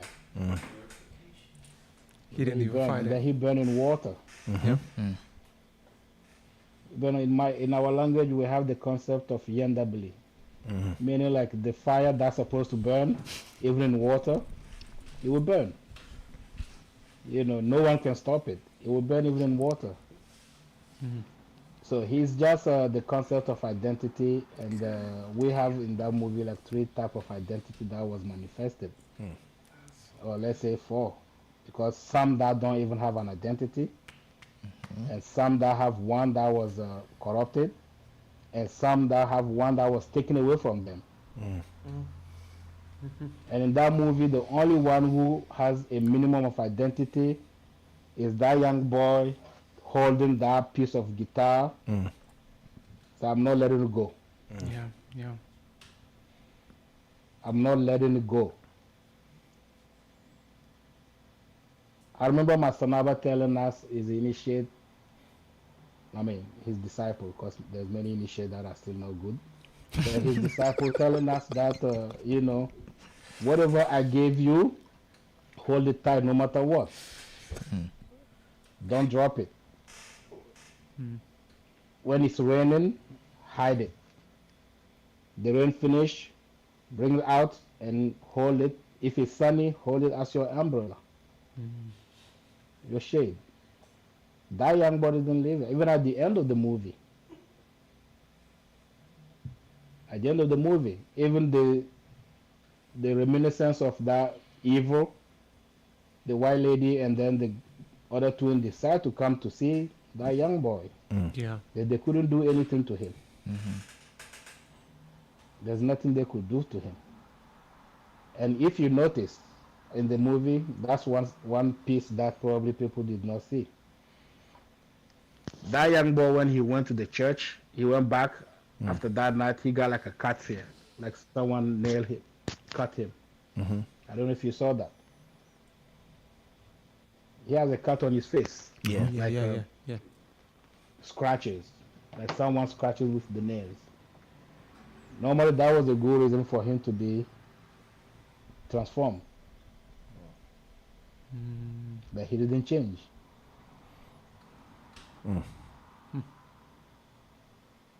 Even in front of his father, who's a reverend or is a whatever priest, The preacher, he tried.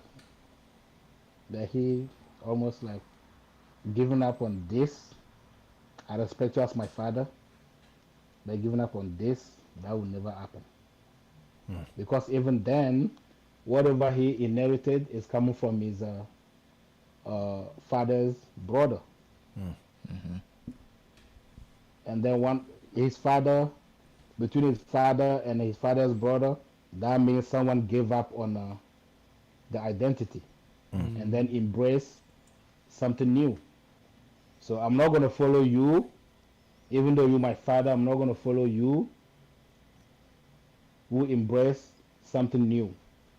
I'm going to follow my other father who is still holding something that is originated to our roots. I'm going to still hold that. I'm not going to let that go.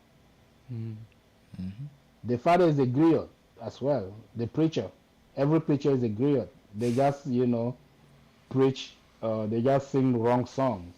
Or they just sing the songs that are, making other people look good. Damn. They're not their own people. So even between the two fathers, and in the movie they didn't show that father, technically. They didn't show that father. Meaning what? He died somewhere on a cotton field. Maybe killed by those sinners. Yeah, they even Because said it was smoke. He was holding on his identity. And the one that was not holding on his identity accepted to follow the sinners' ways of doing things. Is still alive and doing his thing. That's what I'm saying. He wrote the movie very well. You just have to read in between the lines, and but even that, you have to have a spirit.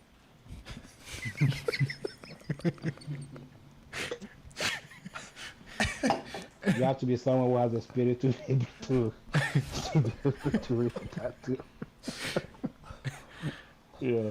I have one question, because even you bringing all of this, there's the concept of the coins that keeps coming up throughout the movie, where even when the vampire is going to the house, he's offering those two people, the husband and the wife, the gold coins, the KKK, the KKK, and then he also offers it to Mary, as a way of, we have money and you can have it. But then you see those different silver coins that the brothers were wearing.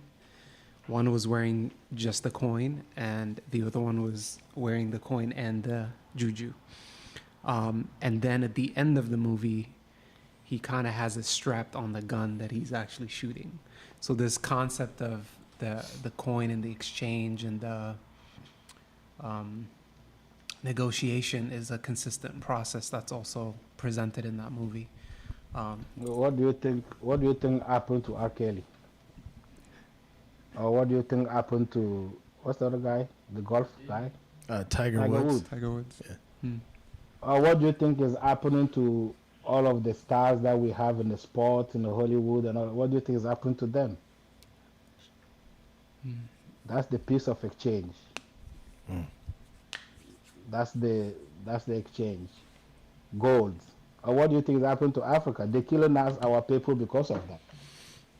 Yeah. Anywhere you introduce the concept of how do you call it? Fiduciary, something that's fiduciary, something like that, or wealth. Yeah. It comes with that. It comes with that evil.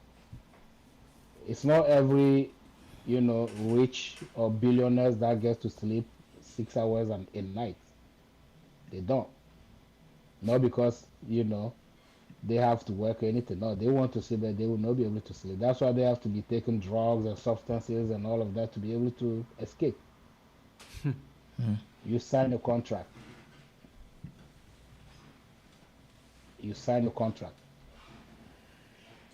So that's why when you become famous, to reward you, to give you an award, if it's not silver, it's gold. You buy your way that way. And then you sold your spirit, you sold your soul or your spirit to that. That's the exchange. So the gold and the the silver and all of that, those used to be like the means of exchange. But normally in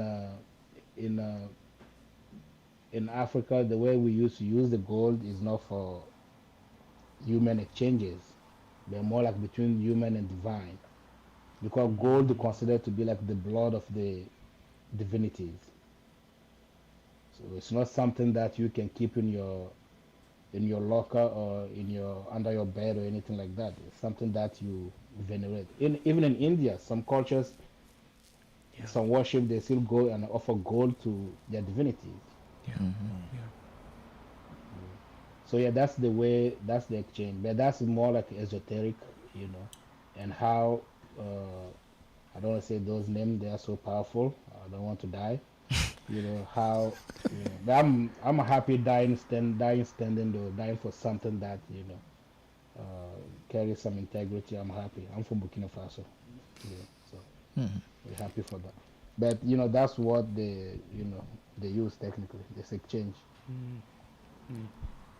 Going back to it, there's a specific scene in the movie that I couldn't get out of my head even after watching it, and it was the scene when Sammy was playing and then he started to summon the ancestors, and then you see the vampires watching this and are like, oh my god, I need that.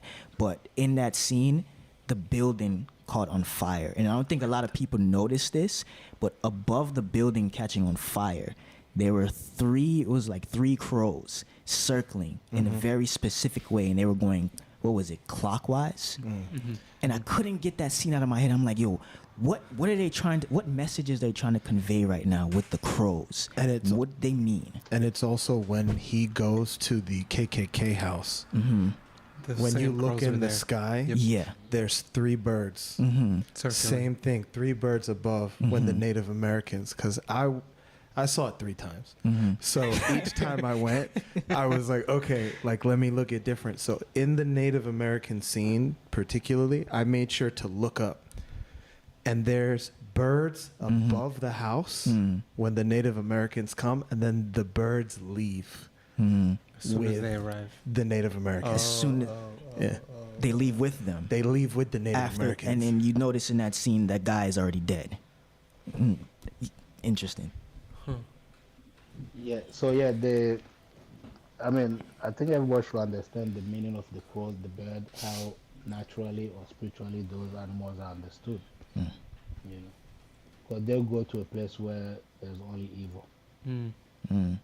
They're like the messenger of the evil wherever they go. So meaning like the difference between a temple where a god reside and a temple where a demon reside is that one is really like man-made and one is divine, right? So technically, when you look in a temple where there's like a divine legitimacy, divine power residing, then you will see the swallow, the bird that's called the swallow. And then that's the one you will see over there. Now, the one where you will see like the crows are the one, circling or, residing in, that would be like a temple where you don't want to put yourself in if you want to keep your spirit together. You don't want to be a vampire.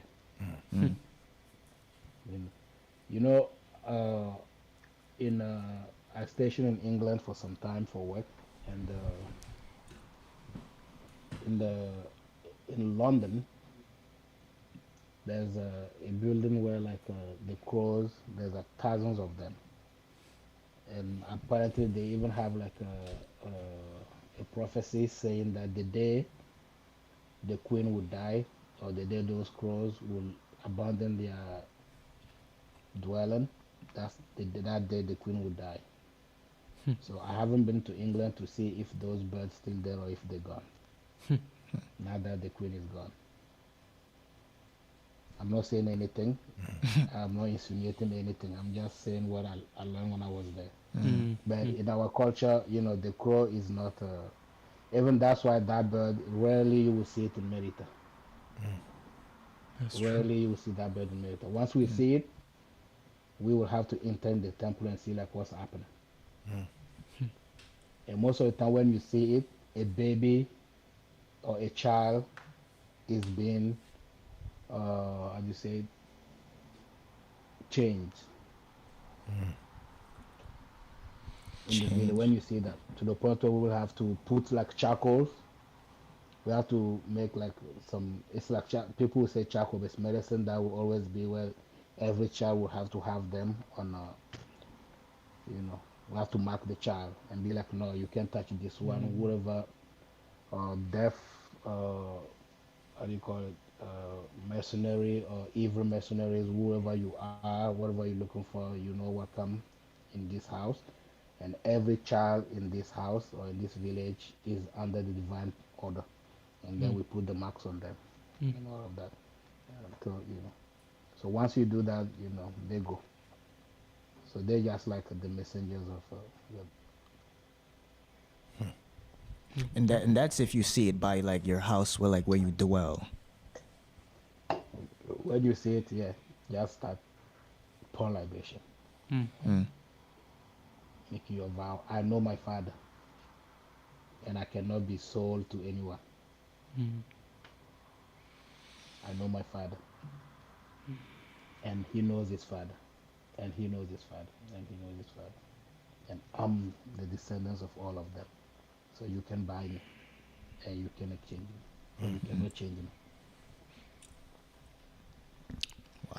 One more thing in that same scene, they showed the embers of the fire sort of floating before the visions, and also the projections of forward and backwards and the manifestations of the different spirits from different times. And when I kind of looked that up, if it had any meaning, I saw that in the Native Americans, they are symbolized of the fireflies, which is very interesting, and that they symbolize as a way to guide you home. So when you look at those ambers, they're a way to sort of like you follow them, they guide you home to where you really come from. And then you see those same fireflies throughout the movie, even when what's his name is going out to go pee. Cornbread. Yeah. The fireflies were there, but he wasn't really paying attention. I thought that was a very deep connection in regards to even what we know about the fireflies. It's a good movie. You know, to summarize it, it's a good movie, and it's supposed to be initiatic, lesson-wise. Supposed to be initiatic for those who understand. As I said, for those who still have their spirit in the body.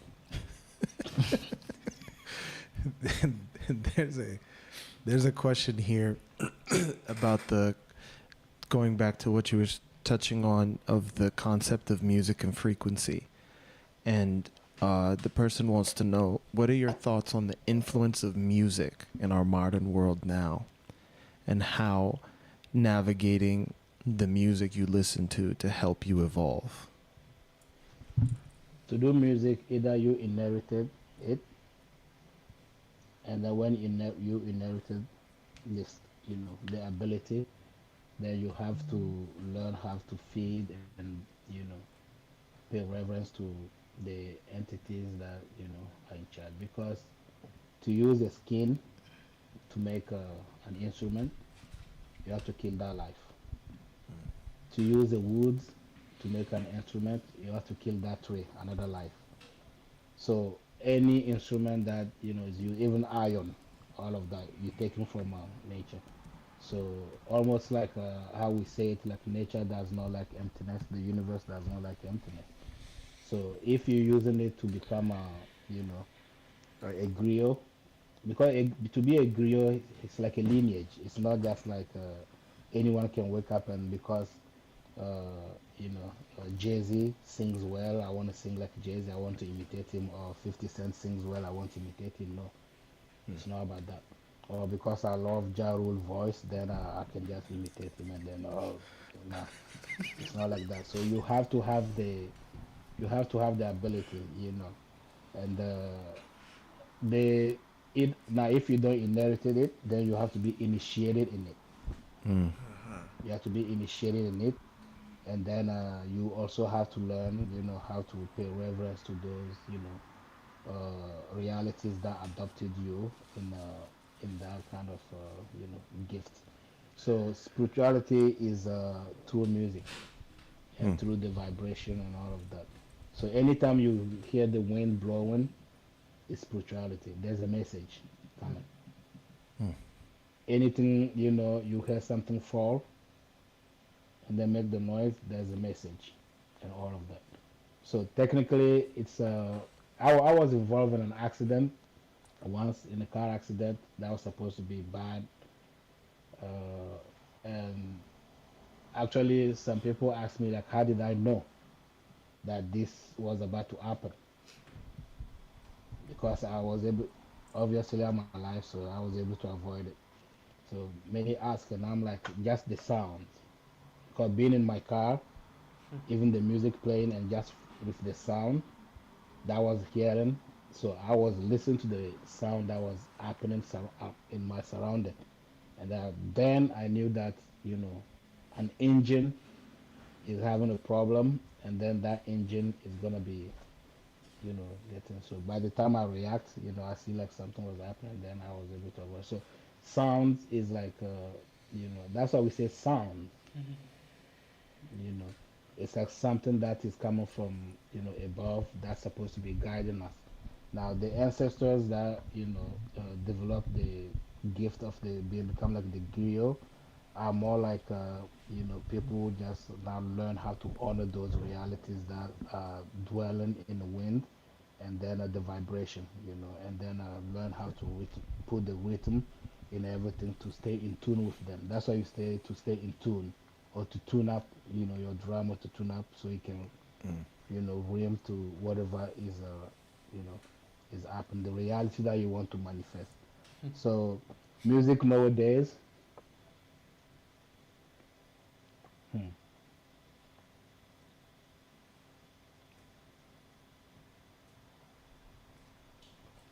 yeah, it is what it is. Music nowadays is just there's some music, good music, and then you can see even like those who know me, you know, the Gun Priest. I love country music. I love country music, not because you know I was born in the country or you know, but just like in the country music, there's still that original, you know, essence of music. It's still there. It's still original. You know, that's why I love the country music. Now, all of the other, you know, music and blues, I love blues. All of those, you know, original things, I love those. And when you even watch BB King, you know, you know, videos and he does, you can see like once he has that instrument in his hand and things start happening, he's out there doing whatever he's doing, you know. So he's not present. He's like out there. And then after all, you know, music became self-expression, right? People express whatever they want to express. Those who are angry express their anger through their music. Those that have, you know, traumas express their trauma through their music. Those that feel like there's some injustice will express that. But music was not, you know, about that. Music was about how to connect with the invisible, how to connect with the reality that we live in. Not really like how to, you fight through music and all of that. It wasn't for that. We do have music in America for warriors. Like when they go to war to fight, you know, there's a music you have to play to get them in trance before they go, you know, to fight and to do whatever. Even the hunters before they go in the bush to go hunt, you need to play the music that will put them in tune with the forest and the spirit of the forest for them to be able to go in and come out safe. There's an interesting there's an elder, he's an actor. I'm not gonna say his name, but one day we were having a conversation and we were talking about blues music, and he said that he overheard some people talking, and he said that what they said was blues music is not about being a black man. Blues music is about being a black man in America. And there's an interesting comment that Delta Slim, the elder musician, makes to Preacher Boy Sammy in the movie, where he says to him, "This music is something we brought from back home. It wasn't forced on us like the religion." And he even hands him, when the vampires make it into the, like really start overtaking them inside the barn, he hands him the guitar and he says, "Sammy, remember what I told you." Mm-hmm. And then the kid just goes. So it's a really what you're saying is really profound for people to understand what it is in terms of music accessing and being used to be in tune and access the invisible, to access the divine. But even at that point, everyone saw the importance of what he said, and they were all lining up to protect him to get away. Yeah, because what he was holding was so valuable and important. Yeah, because the vampire said it straight. He said, I'll let all of you live. Just give me the boy. Yeah. He said, just give me the boy, and all of you, I'll let you live. Yeah. And then the old man says, no, he's one of us. Yeah. So can you touch on the musicians, the legends of blues music? Because there's an interesting comment that Stack makes at the end to the boy, who's played by Buddy Guy. And he says to him, he says, "I miss the real. Are you still real, Sammy?" And then Sammy then opens the guitar and he plays the music. So can you touch on the connection of how blues musician and country music is connected to what you're talking about in terms of being in tune and accessing the divine? Yeah, I mean, apart from the fact that when a religion came, religion took music, to turn into something, and then apart from the fact that when the ancestors were deported, and then brought in, in the foreign lands, the only way they had to stay in tune, they have to stay in tune with, with where they come from, is really like the rhythm and the music. And then through that, that's the thing. You have to be very careful, especially the one who asked the question about the influence of the music nowadays. You have to be very careful.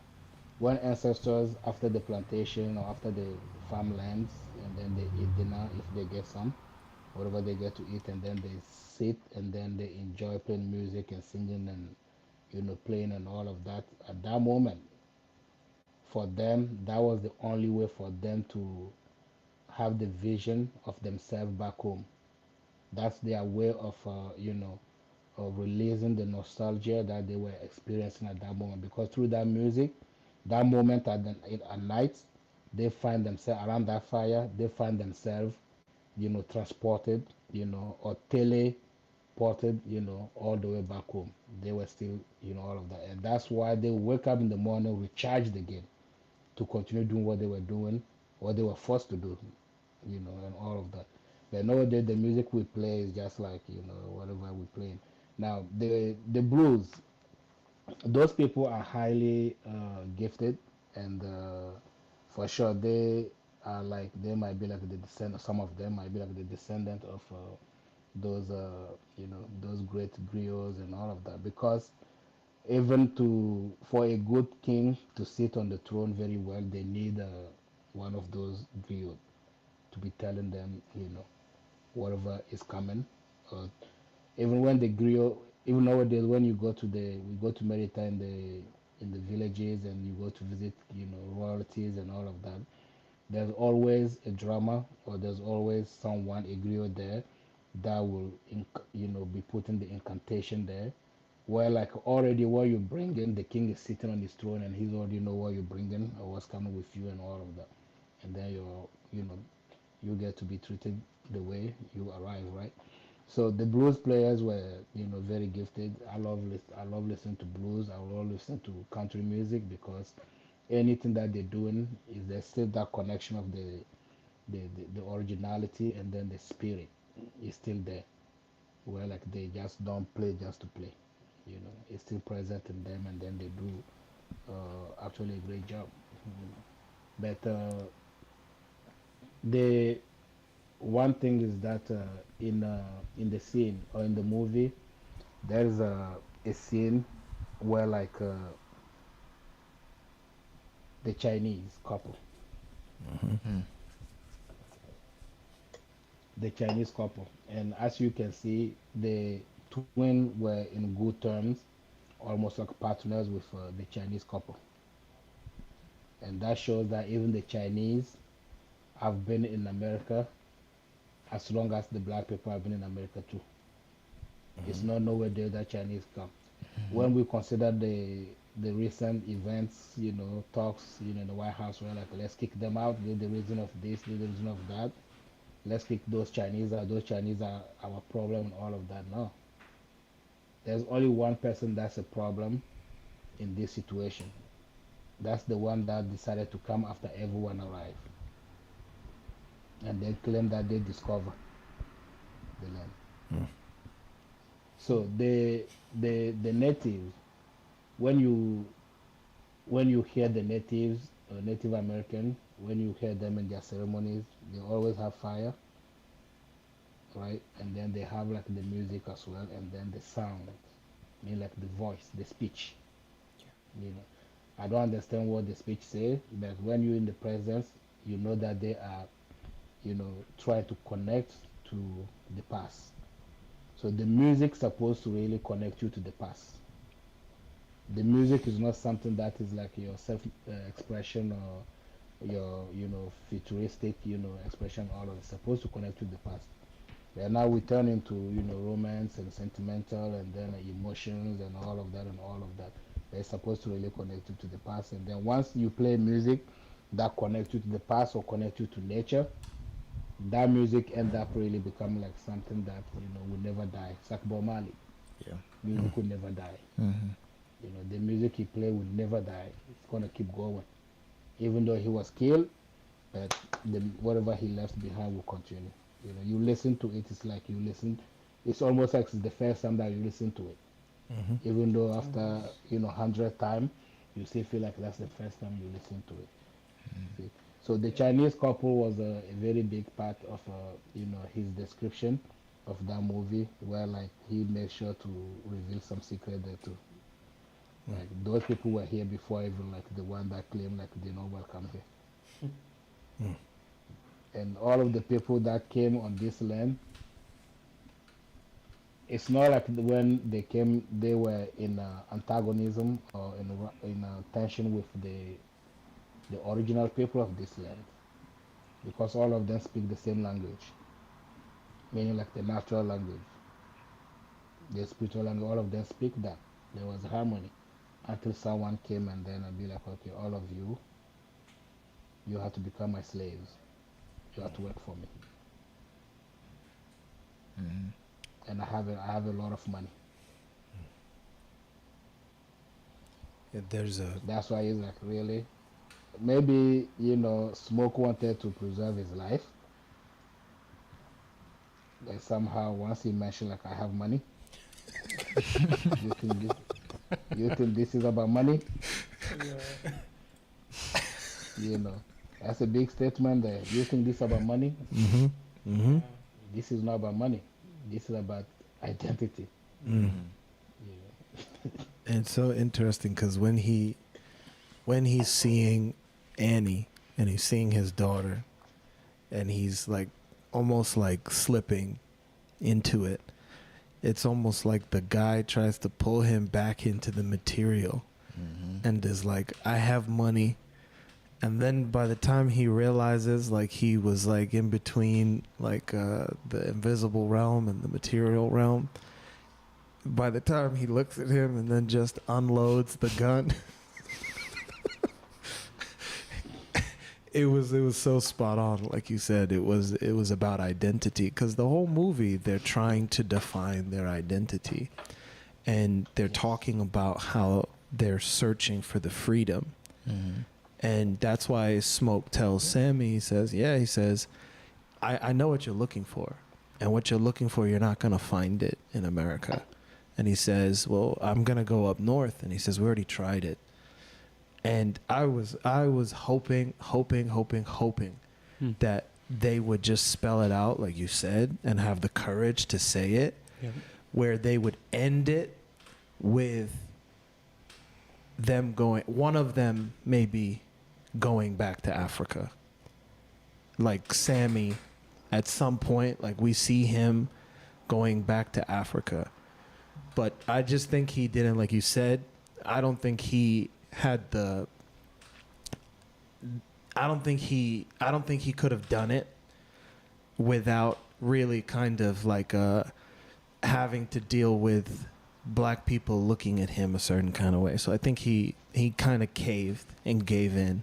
Cause I was already saying, looking at him a certain kind of way just for the movie because of Christianity. Yeah, but I think if he took, cause I was looking at it like, man, he almost hit the home run. Mm-hmm. Yeah. Like he almost had the hat trick. I was like, just a little bit, but then. But I mean, weren't you talking about how there's different versions when the movie's being made? Like there's a director's cut. Yeah. And there's like different cuts. No, maybe he negotiated full. I think we're gonna talk about that at some point. There's some parts that Kenny Bashu's gonna, when we get to rapid fire, some different parts that he's gonna bring for us to incorporate into the conversation. But he negotiated the reason why the movie itself, because they're not playing it overseas. They're not bringing the movie to other territories outside of America. And the movie's not doing well out there, but it's not doing well because they're not really putting it out. And I didn't know that. yeah, and he negotiated to have ownership of the movie after 25 years. So he not only negotiated to get the rights to the movie back, he also negotiated to have final cut, which means he gets to decide the version of the movie. They can't give him any pushback and tell him to take this out, put this in. That's because Black Panther made $1 billion. So he's a bona fide money maker in Hollywood, so they can't take it away from him. So Yeah. there's a question here. Just tell him that he needs to come to. Yeah. He needs to come to the Earth Center. Oh yeah. I mean, I give it a couple years, 2 or 3 years at the most, and then I think he'll be finding his way to us. I think we need to send him this. Send him this episode. Yeah, for sure. Yeah, I'll find a way to do that. Yeah, at the end of the day, the amount of people that watch our stuff and act like they don't watch our stuff, the amount of people that know who we are and want to act like they don't know who we are. We were even at the convention. I don't even call it a convention. I'd call it like a sad church meeting. This sad excuse for an African conference. And there was a guy across the room, and he was staring at me, and he was giving me a dirty look. And I'm like, who? By the time I felt him, because I don't have the best eyesight. So by the time I felt his energy from across the room, and I turned and I looked, and he was walking past, it was Professor James Smalls. And we all know Professor James Smalls as a preacher of the conscious community, or the unconscious community, as we like to call it. And I was saying to myself, I said, this guy knows us. He knows me because he recognized me. The way he was looking at me was giving me a dirty look. And I think I turned to you and I said, bro, did you see that? And he was like, yeah. I was like, did he recognize us? And Kajazrim was like, yeah, I think he recognized us. And that's when I said, yeah, these people, they come to the, as Stack said it, the real, because they've lost the real. So they come and they want to watch where the real is, and they want to drink from it. But there's a question here that is, what is it to be said about Islam and roll it in the evil that we are talking about? Who's asking? Is that Mohammed asking that? No, that's actually that's Allah. That's Yakuba from Ghana. Shout out to Yakuba. If it's the Yakuba I think it is, shout out to Yakuba in Ghana. Allah. Yakuba, Sika Brent here. Yes. So the question is about Islam. Yeah. So how is Islam how is Islam tying into the evil? Going back to religion conversation. Honestly, I know Quran very well, and I know the Bible as well. Not very well, but I know a little bit. And Quran is a little bit honest, but more like how do you call it? A little bit honest and more. I'm kind of closer to the to the reality, because at least they tell you that you want to see heaven, you have to obey this supreme being that's called Allah. Christianity is more like you want to see evil, or you want to see Oh, you're gonna see evil. You want to see heaven, you have to go through this human being that's created somehow, right? And I was just talking about how when you come across temples or places of prayers or worship, you have to pay attention to which one is worshiping a created God, meaning like a man-made God, and which one is worshiping something that is higher than a human being. Because you cannot tell human being to worship someone who eat bread, drink wine, eat fish, and then heal people, and then later on go caca, and then come back and then purify himself and go pray, and then knowing that this guy is gonna kill you, he's gonna betray you. He's like, yeah, let him do that. That's his job. So it's a little bit, Islam is a little bit elevated because they're pushing everyone to stand on certain principles. Actually, the West is fighting the Arabic countries because of that. It's a cultural fight. Because for them, that's their culture. And just like how the European transported their culture all the way to other people's culture and then destroyed them, Islam is doing that as well. They're destroying for sure. But at least what they're doing is that they're telling you to get better. They even have a system of purification. That's a big one. Christianity doesn't have that. Nope. You can just get out of the bathroom and your toilet and then put your clothes on and then go stand and say that you're praying with your butt, dripping of caca and smelling caca and all of that, right? So the point is that Islam is a little bit, it's So almost like true. an evolution of what, Christianity, the European Judaism. was trying to do. Christianity was trying to do, right? Evolution, why? Because, when you live like in a place like where those religions are coming from, meaning like in Saudi Arabia, where they claim that's coming the origin is from, it's dry. You have to think. You have to survive. But when your belief is coming from a place where like it's always snowing and raining and cold and dark and all of that, yeah, then it's the same way that your brain is foggy and then all of that, you end up doing everything the way you feel like it makes sense. So they try to put a little bit of evolution in it. Are they evil? I don't know if they're evil, because in the Quran that I know, you read and then you even call like Kemetic gods in it. You call Kemetic gods, Kemetic genies and deities in the Quran. They exist there. They're closer, But those who came to just, spill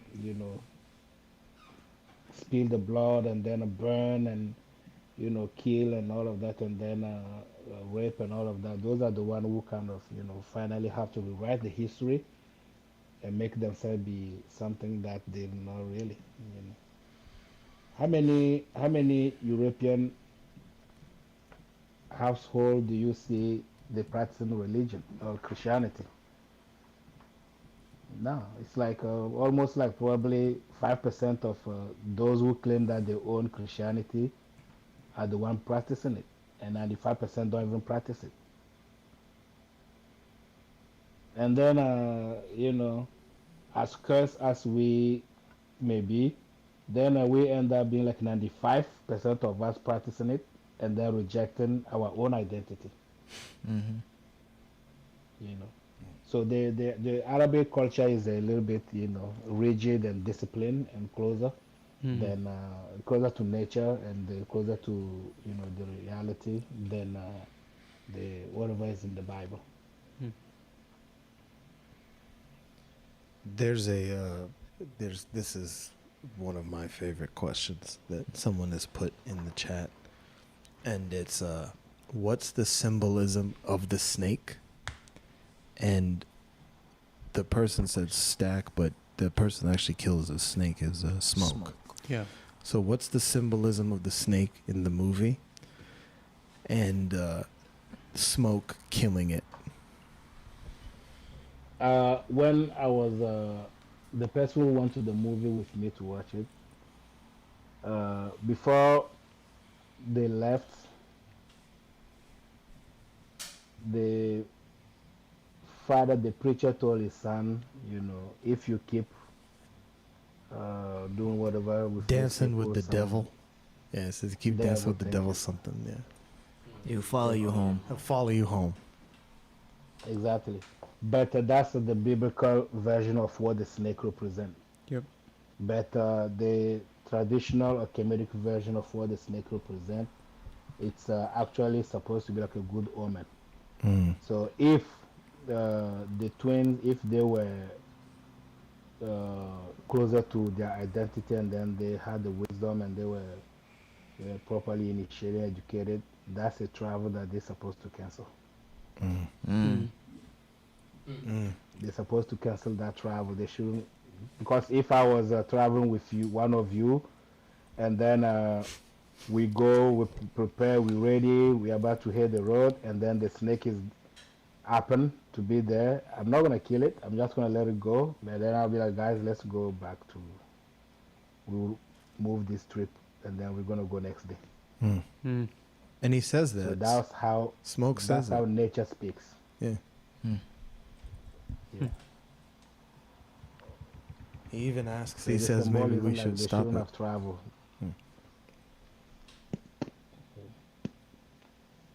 They shouldn't have traveled. That's how, even ancestral world is guiding them, the divine world is guiding them. That's how nature is guiding them. Like, don't go. Because even in some readings I've done about snakes, they sort of, because of their ability to be so close to the earth, they sort of sense things before it even comes, like an earthquake or even storms or any natural disasters. They sense it ahead of time, and they're so sensitive that they have that capacity. So in the ancient times, people used to even use them as a way to gauge certain things that they're not able to perceive. It's not even ancient time, even nowadays. I mean, all of us growing up, I would educate. That's how I would educate my children. Yeah. You try to do something, you try to do something, and then you see a snake, in your way, on your way, or in your way, standing in your way. Just change your plan and then move your plan to another time. That means that the timing was not right. Yeah. So that's what I'm saying. Biblically, you say that the snake is evil, but as traditionally, we don't see the snake as evil. The snake is like a good messenger that kind of, get us to, be like who we are and guide us. It's really funny too, because in the Bible it refers to the snake as something that's very wise, but then in the same turn says it's evil. It's really funny. Evil, yeah. It's funny because that was the guidance, though. Yeah. That was the guidance for them to cancel the trip. and he kills the Whoever snake. wrote those movies, whoever wrote that movie, I don't know, but he's No, it's the director. It's the same guy. Yeah, definitely. It's the same guy that directed it that wrote it, and he wrote it by himself. Awake. Yeah. And it's the same guy that did Black Panther. It's the same guy that wrote Black Panther, and it's the same guy that did Black Panther 2. But I think even he said that wasn't like his. No, real, like artistry. This is really where he's coming out to show his. Yeah, because he was saying that he feels like he's like creatively dying by doing Marvel movies, and then he said he needs to get back to the things he actually wanted to make. Yeah. And then that's how Sinners came about. And he said that he had an uncle of his that used to just listen to blues music all the time, and he said he really felt like his uncle around him and kind of guiding him in terms of making that movie. So he spoke on it. There's another question here. What is the significance about the twins in the movie? we'll fill the airtime while Yeah, it's been long, bro. Give it well, a break. yeah, well, I guess takes a quick break. Who was asking that question? Easy. It's Yakuba again. That's the representation of good and evil, if that's your question. Makes sense. Yeah, Kaja Zariman Sense. had the same insights. Because it's even clearer because you see them fighting The towards blue- the end, blue and and the it's red. like Blue and the himself. red. Yeah, he's like Yeah. fighting himself. It's pretty interesting. And then one chooses to die, and then one chooses to live forever. So obvious. That's why I'm asking, like, who's asking? Is there an initiate asking? Yeah. Yeah, we Holy tried drama. we tried to help you, Yakuba, but you should have came with a fake account. You should have came as John from next door as your screen name, and then you maybe would have got a different answer. Or Chem Warrior. Yeah, like you had to come with a burner account. You should have said like Kevin Durant or something. But all right, so we're gonna open up to rapid fire and start talking about some of the current events that are happening in the world. So Kenny Bashu, if you don't mind, sir, to take us into that segment. Or we like to call it, I've started to call it slow burn Instead of rapid fire. instead of rapid fire, because man, we touch on everything and we do it, kind of slowly. But you didn't talk about the general.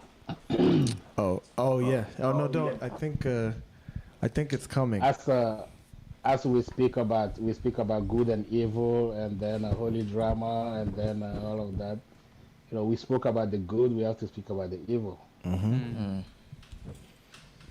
But it's okay. I'm gonna wait. Oh no, we have a few. We're saving Ibrahim Traoré for the for a specific segment. Like he has his own part of the show. So we're getting to the, I don't even, what's the general's name? Langley. Yeah, that's What kind of name is yeah, it? exactly. Langley. Go get General Langley.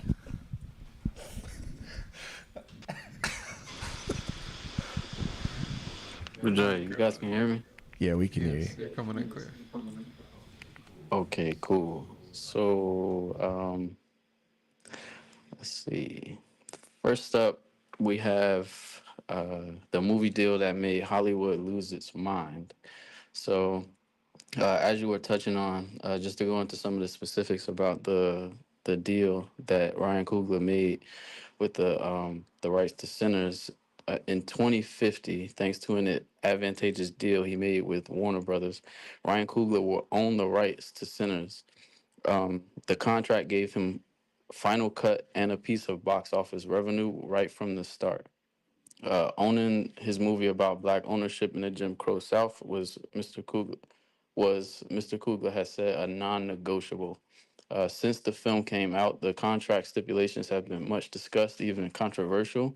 That has little to do with why Sinners is so enthralling to watch, though, because after all, it's a genre-bending and blending film, and even has vampires. So, but everything to do with the film's central theme and why it's so resonant is the art of the deal, and negotiation was a central thread in Sinners, a repeated motif about the power and consequence of deal making in America.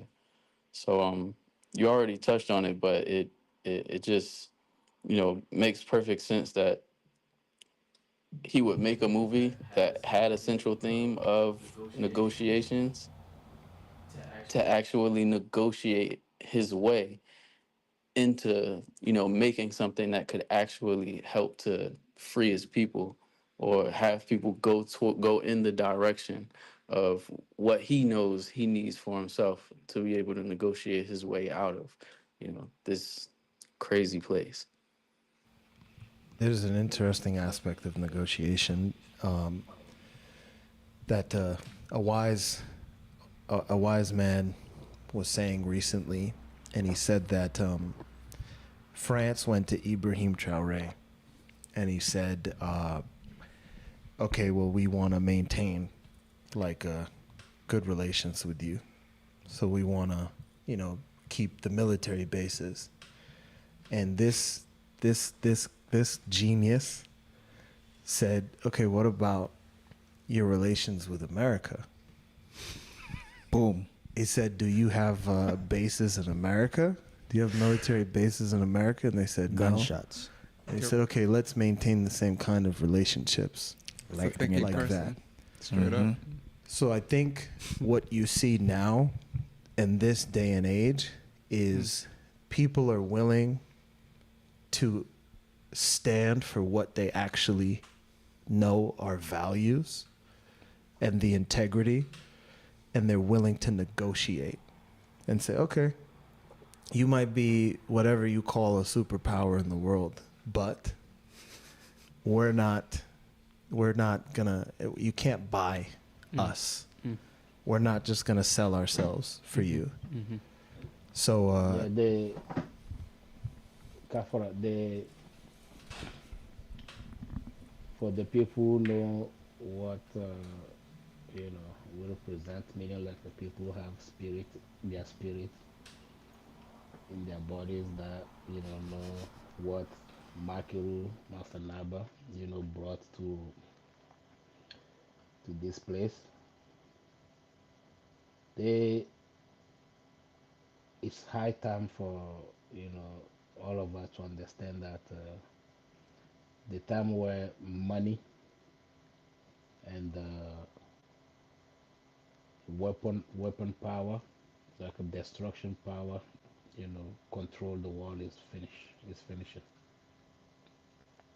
That era is closing, and I think we think it's high time that the so used to be called superpowers, and so used to be called powers, and all of that needs to, or great needs to understand that they need to have that understanding. Like money, some people don't fall for money anymore, because somehow in 2 years in Burkina Faso we were able to save over 13 tons of gold that was traveling from our countries to the supposed powers. And then we realized that all of the weapons and nuclear stuff that they building was actually coming from our countries. The material that come from our countries. And the big mistake to make in this is like in the contract nowadays, the mistake they're making is that they don't realize that we speak their language. We learn their culture, we speak their language, we learn their laws, we learn everything that they do. We learn about all of that. You force us to learn. At some point, we took pleasure to learn. We took the interest to learn, and then even go deeper.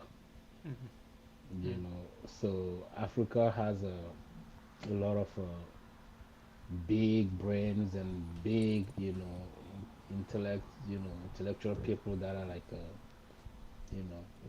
right now, even feeling like it's time for them to go put all of that into the use of their own countries and their own people and all of that.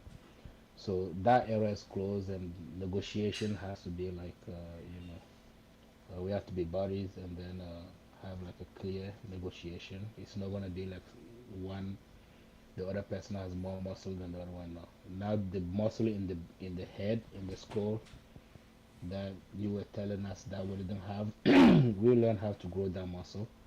We learn how to develop it. That muscle is getting bigger and then stronger and all of that. So we don't negotiate anymore. That's the way it used to be. It has to be like the way that benefit everyone, either 50-50, or at some point we can just tell no, we don't want go. We keep our stuff.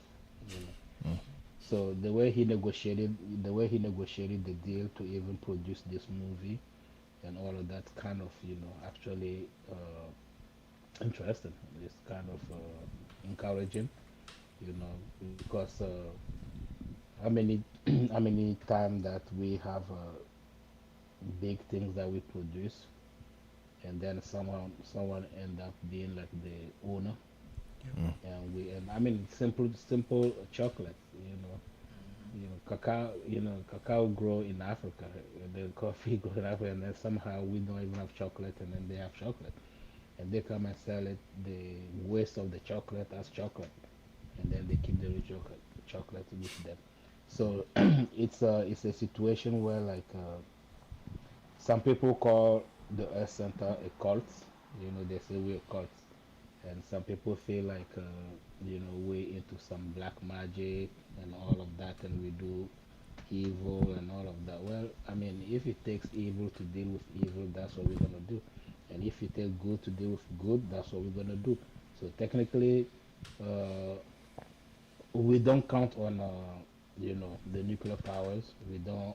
Those African countries that are waking up now, they don't really count on that. They're not even scared of that anymore. They're not Exactly. scared of whatever military power that you have to even kind of impress us, or to even put some fear in us, like you're gonna come and then install your bases, your military base in our country. That's not gonna happen, you know, because if it takes now to really bring like the real weapons, to bring out the real weapons, Africa has weapons. Ibrahim Traore knows that he has weapons. Assimi Goita knows that he has weapons. Mm. Those comrades in AES understood the weapon. Even the president in Gabon, Mm. Hmm.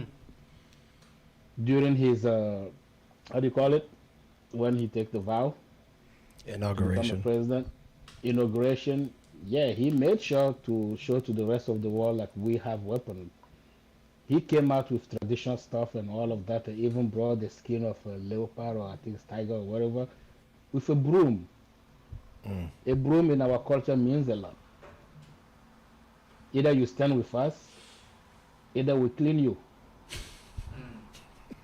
we sweep you, we sweep you, and then you go out.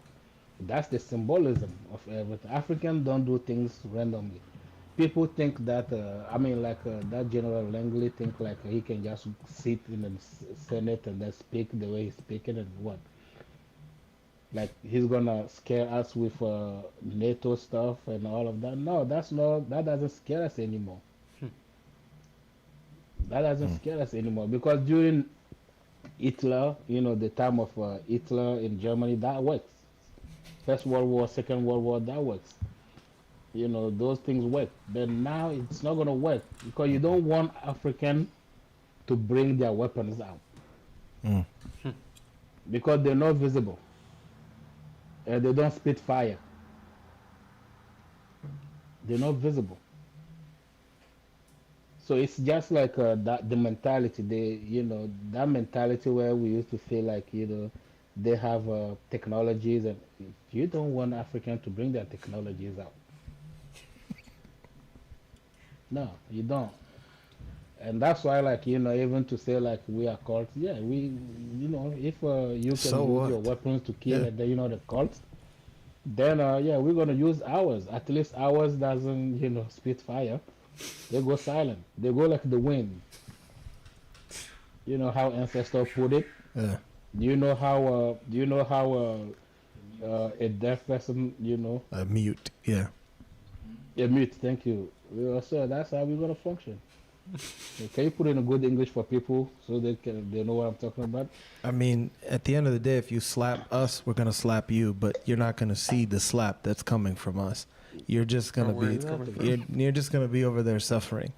And yeah, and if you Yeah, think, you've been slapping us. You've been slapping us, and then because we are mute to them, you slap them. We go Don't you think we're enjoying it? The only way to show you that we don't enjoy it is to slap you back, hmm, and then you feel it, and then you understand we don't enjoy it. So that's you know the West made a big mistake. and we took advantage of that mistake. Oh, Internet, huge. schools, church, all of the ideologies, using those things to tell us that we don't matter. Then we learn those things better. But one thing is that you, the one who didn't learn, Burkina Faso only has about 60 languages. About 60 languages. 27 million people, but we speak about 60 different languages. How can you think your brain is bigger than our brain? You only speak English, that's it. And then you think your brain is bigger than our brain. You barely speak English. Yeah, and then you don't even bother to learn. Ibrahim managed to learn English and French. Macron go learn, More, go learn Gurmache, go learn Grusi, go learn Jula. Go learn any of those languages before you can come and stand in front of the person to think you have something to say. So that's the reality of the earth we're in. But it's a prophecy. That's what they don't understand. It's a prophecy. And that prophecy is going to realize that it's going to happen. Either you behind and you remain behind, or you in front and then you'll be in front. I think it's so interesting what they are relying on now the most in the modern world is because it's clear that times have shifted and everything is becoming about intelligence. And when you look at the money and where it's going, you look at the investment, it's all going into artificial intelligence. And it seems as though we're coming up to a point where it's artificial intelligence versus organic intelligence. And, the world is just watching. Again, right? Something that is man-made and something that is naturally and divinely made. Again, we're still in that situation of a good and evil. We're still in that battle. Yeah, I mean, I think we've also we haven't acknowledged the people also standing up after Ibrahim Traoré, because he's really the one to stand up and to find the path, to be the pathfinder for everyone else to now be like, okay, yes, because we can't exclude also like you said, the Sahel Alliance, and we can't exclude Mali and Niger in terms of them also standing with him, in terms of making sure to align with him and stand in unity, because we've really in Africa. Let me carry off. In Africa, in our culture, if you're a big brother, you're a father, and then your neighbor did some wrong to you, you want to pay them back, you send your child to go do that. Say it again. He'll go ahead and doing it. He'll be doing it. And you sitting there like, oh, well, we didn't know that. You send your child to go do that. That's why people have children. Because you have to have someone that stands for you. Again, holy drama, Heru and Wuzo. You send them to go do that for you. So Ibrahim Traoré is a proxy. And he's doing everything that all of the African president wants and I've been waiting for. And don't just mention only Niger and Mali. Okay. Ethiopia, president wants to do that, then he has his hands tied. Yep. In Sudan, they want to do that, they have their hands tied. The prime minister in Jamaica wants to do that, but his hands, I don't know, is it he or she, I don't know, his hand is tied. Okay. And then, Bomba. And then, Semyase.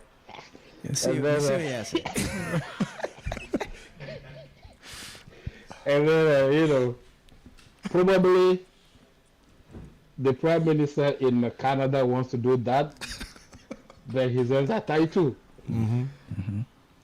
And then all of the other presidents, they're like, thank you. You do it for all of us. You don't know how their red phone, when the Ibrahim red phone ring, you don't know who's caller. All of them will be like, yes, carry on. We're standing behind you, but let us be in the dark. So we speak to you. Whatever you need, let us know, but don't tell anyone. Let us know. So yeah, it's that's where like the West is so dumb. Sorry, so dumb. Yeah.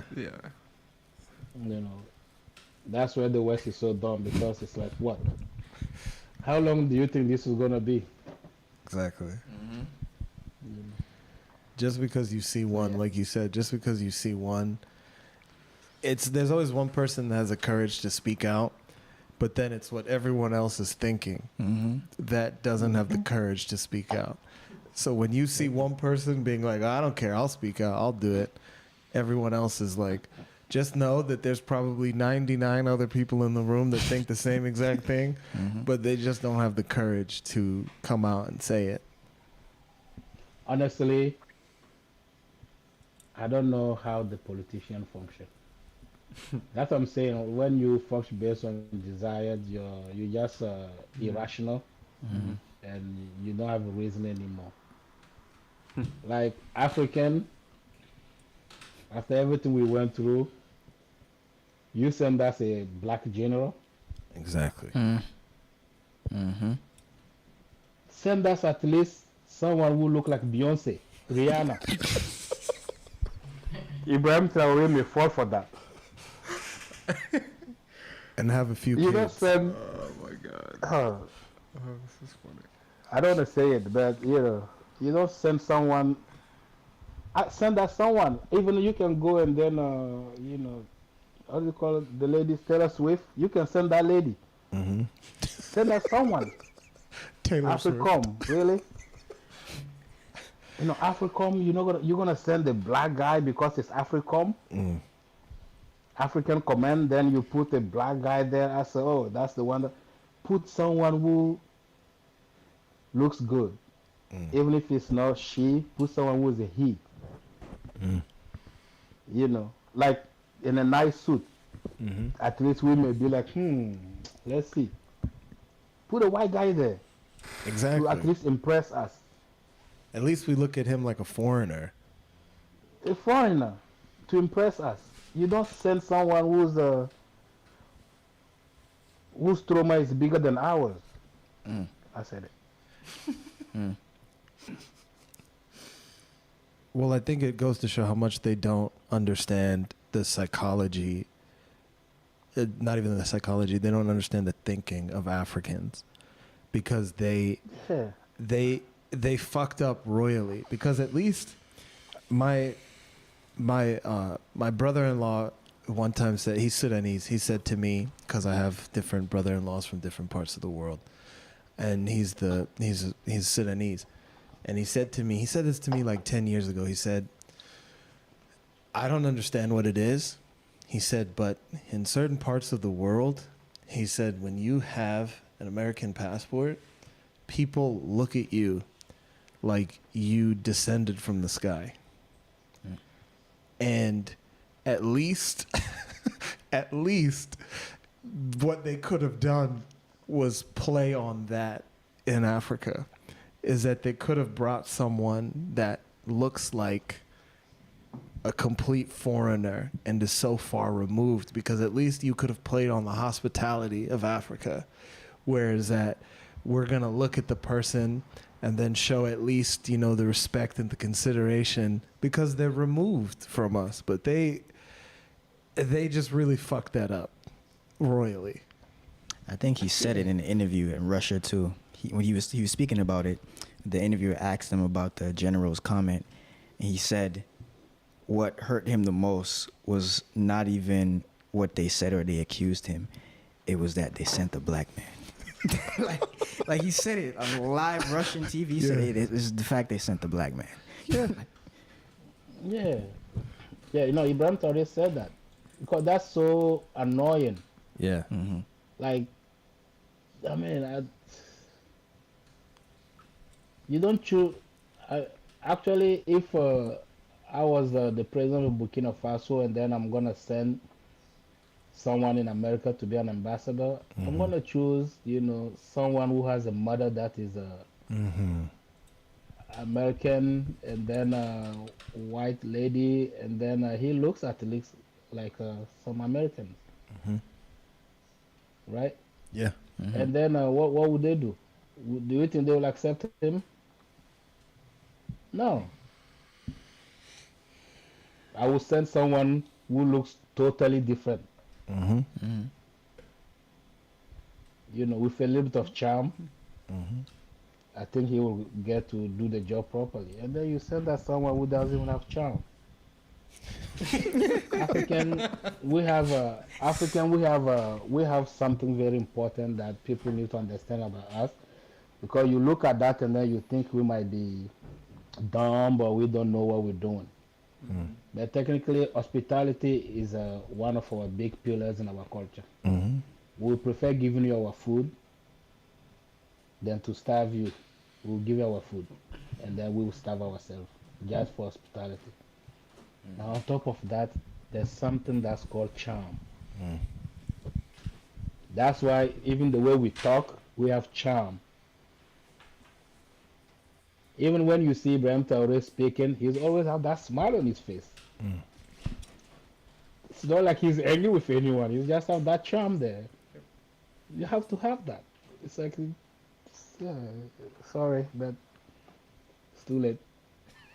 Now, even if they send someone different, we'll be like, oh, you're just a replacement. You know.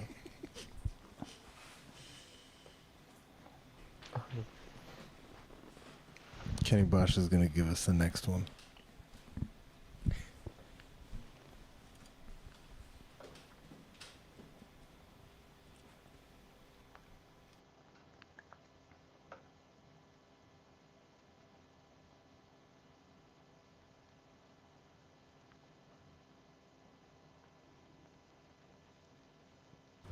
Give him your mic. How about now? How about now?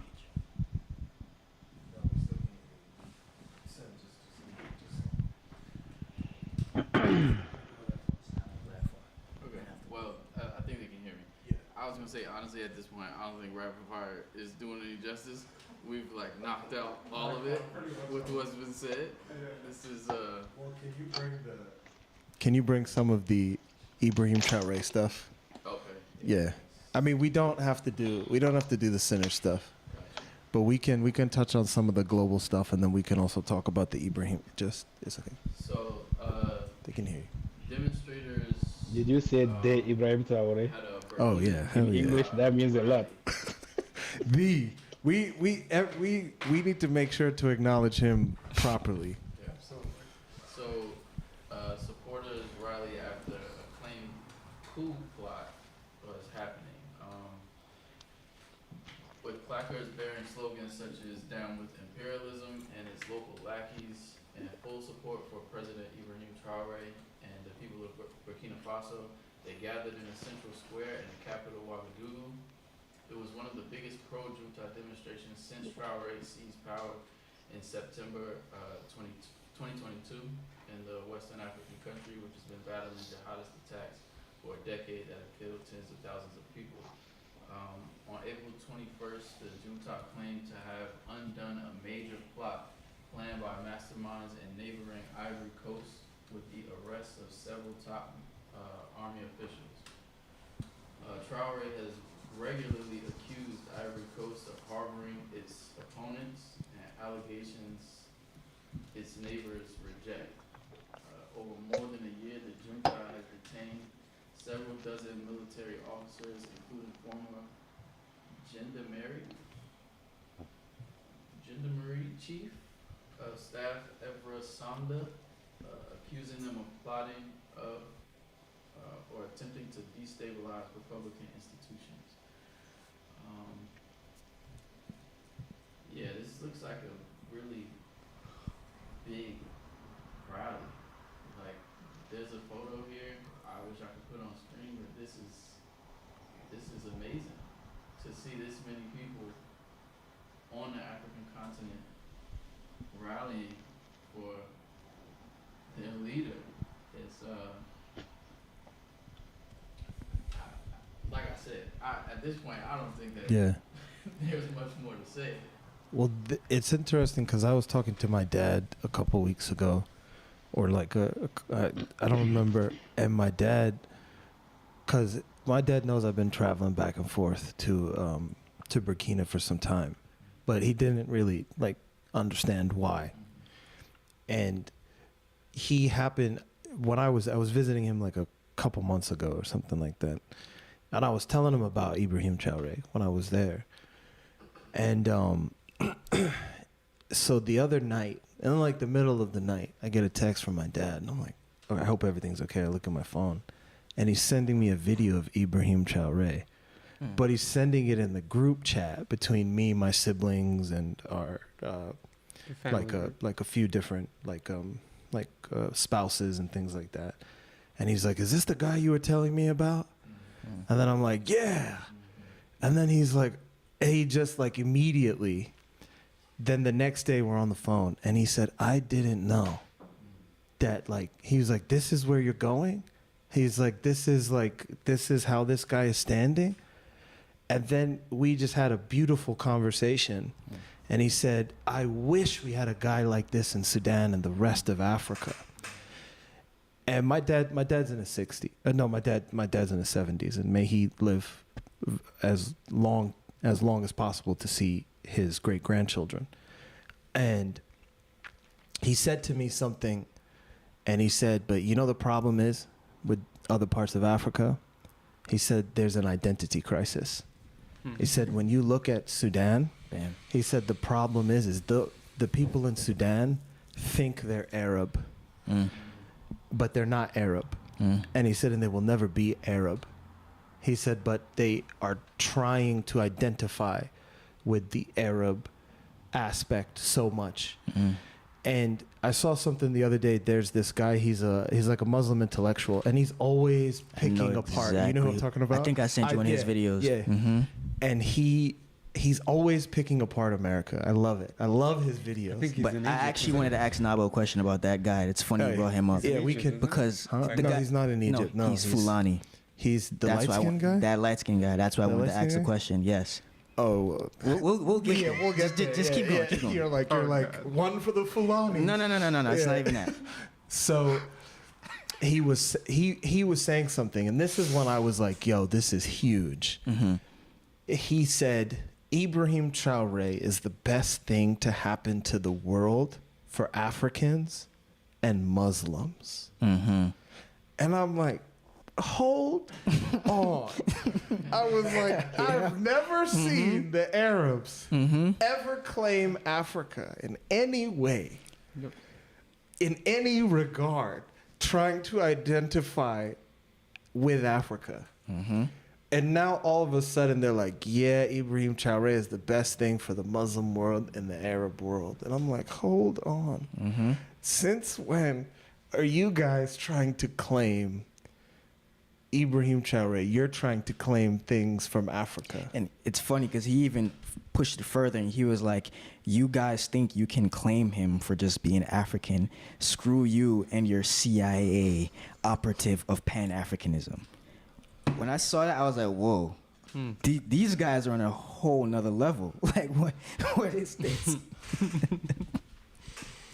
But yeah, I think it's coming to, like, just reinforce the point that, like, we're dealing with somebody that's not that's not playing any games whatsoever, and is coming with backings. The reality is that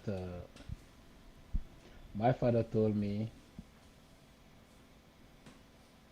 no matter what, make sure you grow your intelligence. Everything will kneel down in front of intelligence. Like, intelligence is something that you don't need to tell anyone to respect you. They have to respect you. Either they respect you either they're scared of you. Mm. The Arabs now are respecting Ibrahim Traore Mm. just because of his intelligence.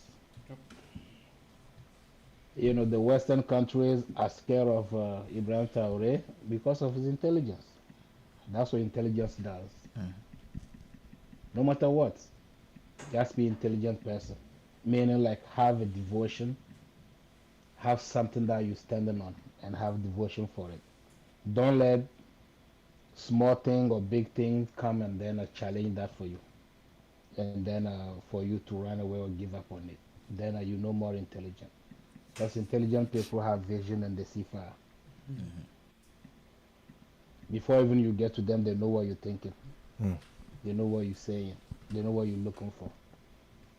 So the reality, the whole world will just have to respect intelligence. That's it. Even the concept of the truth and the lies is really about intelligence. Now, for a long time, the vampires, imperial power or empires just use the negative intelligence. But this is the first time a human being gets to stand up for a positive intelligence. That's the first time someone gets to stand for a positive intelligence, and then it's even paid. Because that's what the world will kneel down to. The whole world will kneel down to that. So, we, just let everybody, claim him, and then let everybody, do that, because we just have to pray that, he doesn't give up. Because it's necessary for human being to be intelligent and then used as intelligent. Actually, if I may add to that as well, my parents have been sending me videos of nothing but Ibrahim Traore. And my dad, for the first time, was even like, wow, we finally have somebody representing us, as a people. And he was even talking about how our prime minister has just put shame on our people because he sold our people. And it's interesting because even in the conversation we were having, he was just like, it's only a matter of time before everybody kind of remembers what we need to do. So just coming from my dad, that was pretty big. I'm not going to lie.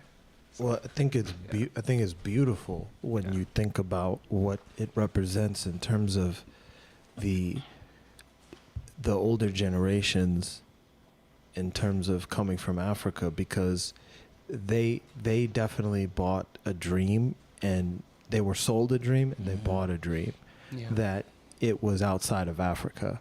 Like what they needed and what it was is outside of Africa. So then now, because even my dad said something amazing, and he said, I want to use, because what my dad does is he does like developmental stuff in terms of, how to execute it and accomplish it, all that stuff. And he was saying like, I want to help, like whatever he needs. And, cause my dad works, I'm not going to put my dad out there, but he does stuff that helps entities get things, like accomplish things. So he was saying like, yeah, I want to help. So you guys make sure, you get me in touch with him so I can help. And, it's a beautiful thing to see for the older generations, because now you see them being able to say like, hey, you know what?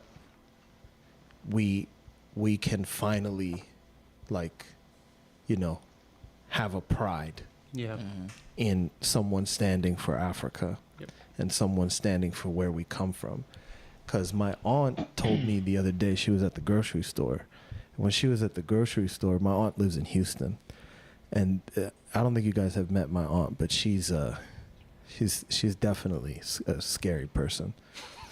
And she was in the grocery store, and there was this older white man, and he said to her, I think this was like a couple months ago, he said to her, something like, why don't, he just kind of lost his cool. They were in like Ace Hardware or something, like one of those country ass hardware stores. And he says to her, he says, why don't you just go home? And my aunt turned to him and she said, go home? She said, at least I have a home. She said, you don't even know where you're from. Damn. She said, and this isn't your home. This is the home of the Native Americans. And if you even have one shred of integrity and you go and ask them pitifully to accept you, they won't even accept you. Go home. At least I know where I'm coming from. You don't even know where you're coming from. At least I have a home. Don't you ever tell me to go home. And I asked her, I said, did you really say that? And she was like, yeah. She said the whole store stopped and turned and looked. And I was like, man, they keep playing. If they keep playing with these Africans, they're going to find what they're looking for. But yeah, you know, I think that's the around thing too. And finding out. Like, I think what your dad said is key, because for all of us that even consider ourselves to be like the diaspora, that's like the thinking process that needs to happen. Because culturally in Africa, when someone is rising to the occasion and doing something that the whole community or the village will benefit from, everybody wants to stand up and stand behind that and put their energies in that, because they know that what's good for everyone is something that that deserves the energy that needs to be put into it. So I think that's where the thinking process needs to happen, especially for a lot of the young people that are out here trying to climb the ladders of corporate systems, trying to make a name for themselves. It's like, really make a name for yourself by reclaiming your identity and standing on the things that have always been a part of you, and identify you through time and space.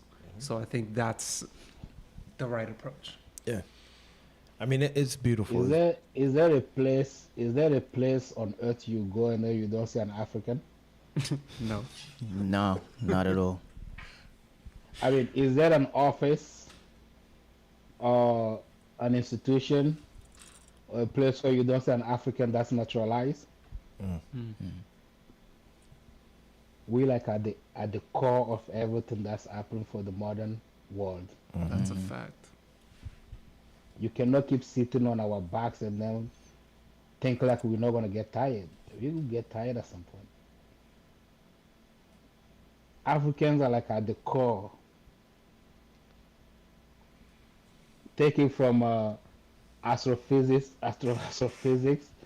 to all of the mathematics, to all of the electronics, all of the IT, to anything. Even in the army, you have Africans. Yep. You put your weapon in their hands. Just because they sign a piece of paper doesn't mean that they forget who they are. Someone who traveled to come and then get naturalized here, they still like an African. They still know that. They still have a house there. They have a family there. They have a village. For fact, you go in their kitchens, you will see that they have all of the ingredients of their home food. So true. That's true. So meaning they're still not satisfied with everything you offer them. Never. And then you don't really challenge Africa. And then the only human being that we got in Africa to stand for us, you want to challenge the person. That's like not knowing. That's a not knowing really like what Africans are. We the people you fight one of us, we all fight you before we ask you what's wrong. We're not people with that souls, with that spirit. Yeah. We're not vampires. I was even seeing on social media, there's been a lot of people posting, a lot of Africans talking about and making a vow that if any sellout happens, your children's children will never get the opportunity to ever be in a position of leadership, and they will know shame. Like, there's been a lot of that going around, to where for any one of you who think that you can sell out and live, off into the sunset, we're going to follow you and we're going to find you. So I mean, in general, that's anyone that thinks that they can sell out. I mean, even the was it the president of Ivory Coast? Yeah, Ivory Coast. That's exactly what it is. Can we pull his name up, please? Can we pull up the name of the idiot from Ivory Coast? Alassane Ouattara. And then he's the one to receive General Langley after he went to the AFRICOM conference and was trying to say what he was saying about Ibrahim Traoré. I mean, it just goes to show how you can have, not all skin folk are kinfolk, because some people are going to betray you for the crumbs from the table. Whereas that Ibrahim Traoré is not asking for it. He's not asking for crumbs. He has set his own table and said, if you want to Got my own table. You want to negotiate? I have my own table. I don't need your table. And I'm not coming to sit at your table, and I don't want to seat at your table. We have our own table. What's so interesting with all of this for me was seeing all of the protests for Ibrahim Traoré, and globally, the most touching part was like seeing like Africans in the Caribbean literally come as like this one giant unit. Like that's the first time I've ever seen anything like that. That's the first time I've heard of anything like that. Bro, people not were just in my claiming lifetime. that they period. are going to join the military. Yeah, like of the country itself. Bro, That's insane. Jamaicans are asking to join the military. I know. Even Usain Bolt sent him a letter of like, asking to Ibrahim Traoré, what can I do? What's he? No, he's like, what can I do as the man, the fastest man in the world, with all my connections, with everything I can? Okay. What can I do to help you? Is there any programs that you need me to assist and start building in terms of sports, in terms of racing, running, whatever it is you need? I'm here to help you. And it's not just him. Like I've seen like even the president of Barbados, who's also been trying to for years get quote unquote African freedom. She came on live TV and said, "Yo, I'm a daughter of Africa, straight." I've never seen anything like this before in my life, and it's like, to me, it's like an amazing time to be alive. And even hear you guys talk about like your fathers, like actually paying attention to this. That's like huge. The crazy thing is, there's a lot of people in certain circles like that are not hearing about this because of the news outlets that they're stuck to. And just word getting out, people are just amazed. They're like, how long has this been going on? It's also values, bro. Like, not everybody has the same values and not everybody has the same principles. And it is what it is. Some people just have to be educated. Some people literally just don't know. Like, there's people who, I'm sure somewhere in Milwaukee or something, who have no idea about anything that's going on anywhere in the world. What did Milwaukee do to you? It's just a random place. They're a ranch. Yeah, I know. It's like you know someone in Actually, Milwaukee. I don't. Like? That's the thing. Actually, someone contacted me on on Instagram, my how do you call it, inbox, and he's like, I've been following you guys, even when you guys were in Jamaica. I heard that you guys were coming, but then it was a lady. But then I checked the Dogons and I checked you guys, and then they say you come from Burkina Faso. So like the Earth Center, you come from Burkina Faso, your master from Burkina Faso. I'm like, yes. And he's like, are you guys related with the president, the great man that's doing the work now? I'm like, lady in Burkina Faso, we have family names. He's a Traoré, and the one who brought the Earth Center is a Naba. Two different, bloodline, two different family names, two different responsibilities in life. But yes, the two great men are coming from Africa, and they come from Burkina Faso. Yes. Man, I want to visit. I want to come. You guys, I see you guys organize some pilgrimage and all that. I want to come there. I'm like, whoa, okay. Yeah, I will send you the, contact that you can contact our team that organize the pilgrimage, and then you can come. So it's just like now that people even wake up to realize that. And some people don't even know. And then Kajizman is right. Some people don't even know that something is happening around the world because once they wake up and they get their, you know, French fries and whatever. That's it. But what's even crazy is that those protests happening in France Yeah. itself, and they're all like Everywhere. protesting Everywhere. for Ibrahim Traore. Everywhere. Yeah. Everywhere. amazing. And then they're closing everything. They're making sure to shut up the, you know, the communication feed, and then Facebook, all of those social media kind of, you know, shutting down Yeah, things. yeah. Only Elon Musk did not, you know, shut Yeah. down things and then just let everything open, and then we will just put it in there. Mm. And it's crazy because a guy I grew up with, like I've known him since like I was like 12, like 13. He called me the other day. I was sitting here. I was sitting in the chair right here. I was falling asleep. And I was like sitting here with Nugs and like falling asleep, like dozing off. And I get a call, and it's him. And I'm like, well, he doesn't call me that often, because a good friend of mine. And so, but every time we talk, it's like it's good to talk. So he calls me, and he's like, hey, what are you doing? He's like, were you falling asleep? You sound like you were sleeping. I'm like, no, I'm awake.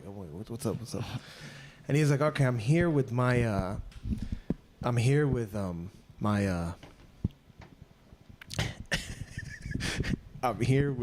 my fiance, and she wants to ask you a question.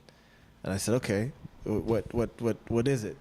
And he said, so she is just discovered this guy Ibrahim Traore, and she is like talking about wanting to go visit, and don't you have a house out there?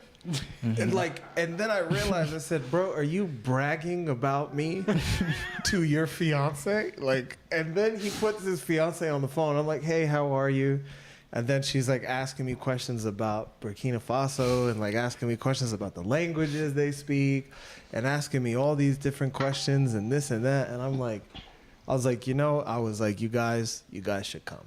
Like, you guys, should definitely come and visit. But it was just hilarious because even when I was talking to him the other day, he was saying to me, he's like, I don't know, like, if you, like, I don't know the kind of things you're really involved in or what you really, like, like what you're up to. And then it was just, as soon as his wife found out and was talking about Burkina Faso, immediately he's calling me and he's being like, yeah, tell her. like bragging to her. And I was like, bro, you gotta be the woman. Yeah. But maybe we should contact General Langley's wife to ask her to convince him to stop doing that. Maybe. Well, he I mean, I don't even think anything could bring General Langley something in his mind to think he is doing something shameful for him to even do that. I would resign. If they came to me and asked me to do that and I was a general, I'd be like, with all due respect, I can't do that. But he's not going to do that. Because in his mind, he's patriotic to America. That's just the reality. That's the definition of, in Django Unchained, the house nigga. Yeah. It's the definition of a house nigga. But what's interesting, even you in saying that, and a lot of people sort of expressing their opinions about where they really, like what kind of change they want to see in the world. It's very clear that the world is looking towards a better future for humanity. Like, nope, not everybody knows it, but to see somebody stepping up and actually taking a real leadership position is like something very refreshing. And I think everyone wants to see that. And that's why we're seeing all of these protests like that's happening. Yeah, go ahead. That's where we will tell everyone, welcome to Wakanda. Okay, guys. We before we end the show, there's something we want to end the show on. So we have an initiate, a fellow initiate, a brother of ours. He goes by the name of Mautef, and he's a musician. And to bring it full circle, he has recorded a song, and we are gonna play that song for you guys as we roll the credits. Oh, tough. So please make sure to like, comment, subscribe, and to purchase the song, support everything. There's so many initiatives that we have within Kebtah, on Cost Natural Healing. So many different things you can check out. And, risingfirefly.org. There's so many different areas of the work that the work has extended to, and so many different far-reaching aspects of the world that, can assist you and help you in your wellness search, or your, search for culture, whatever it is, your search for revolution, wherever you find yourself. And it very much, it is an honor, Naba. We very much appreciate you. And we are looking forward to the next time we do this, when we do it again, when we're able to, trap you to come on the show. And it really is, we can't say that we're revolutionaries without, acknowledging also everything that you are leading and doing and standing for and accomplishing. So please be on the lookout for the next few weeks, because the next few weeks you might see some of us popping up in Burkina Faso doing episodes of Gated Gates. I don't like to ruin surprises, but so if you aren't subscribed to the channel, please subscribe to the channel, because we're going to be there, and we are going to be talking to the people there, and we're going to be bringing you direct transmissions. So please like, comment, subscribe. It's been another episode of the Gated Gates podcast. We appreciate you guys for tuning in. We hope you guys continue to tune in. And Naba, if you have anything you would like to say before we close, the floor is yours. Oh, well, I mean, it's like in life, when we get to arrive in life, there's things that are small, that are very important, and things that are big and that are useless. In Merita, we say that honey attracts flies, but waste as well attracts flies. So for every human to just find all of the listeners, all of our initiates, all of the people who've been supporting Kebtah, supporting the mission of the Makuru Masanaba, the Muslim League, the work that the Earth Center is doing slowly as a chameleon, adapting, moving forward slowly. We just encourage you to look deep into you and find that greatness, find that courage, find that bravery, because at the end of the day, any truth you're looking for, it has to come accompanied by those concepts. And then a devotion to your ancestors, devotion to their establishment, devotion to whatever they did, devotion to your family, and devotion to the Father. If you don't have a father, you can choose to call someone as your father, but choose to call the one that looks like your father, to call them father. Just don't go look someone who doesn't look like your father. Call father.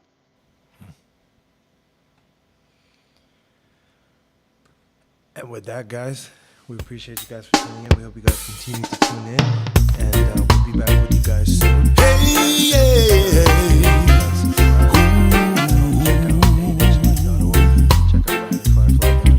Hear what the people say.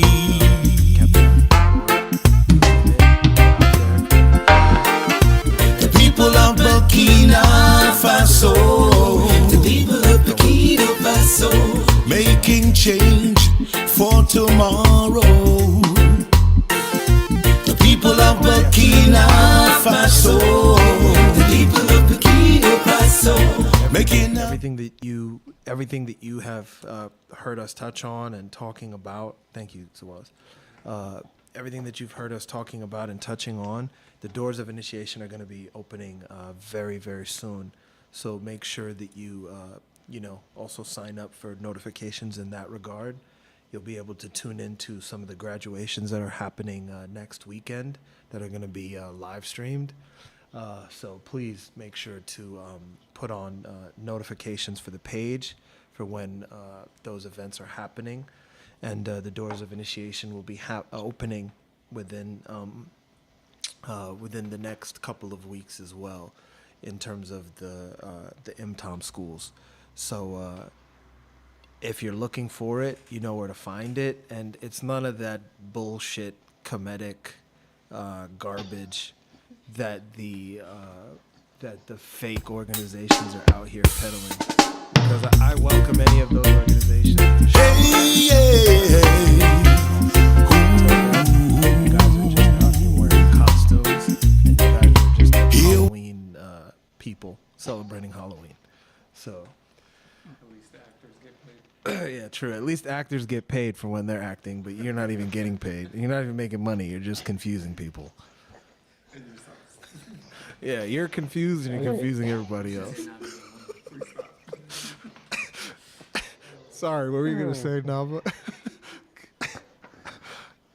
Thank you. Oh, okay. And that's I love that comment. That's it. That's all I can say. But okay, guys, the music is playing. Kenny Bashu started the music. We didn't even know it. But okay, guys, yeah, have a good night, guys. We'll see you next time. Naba, we appreciate you. And have a good one, everybody. Ireru. Idiot. So phasey. It's playing, bro. We just can't hear it.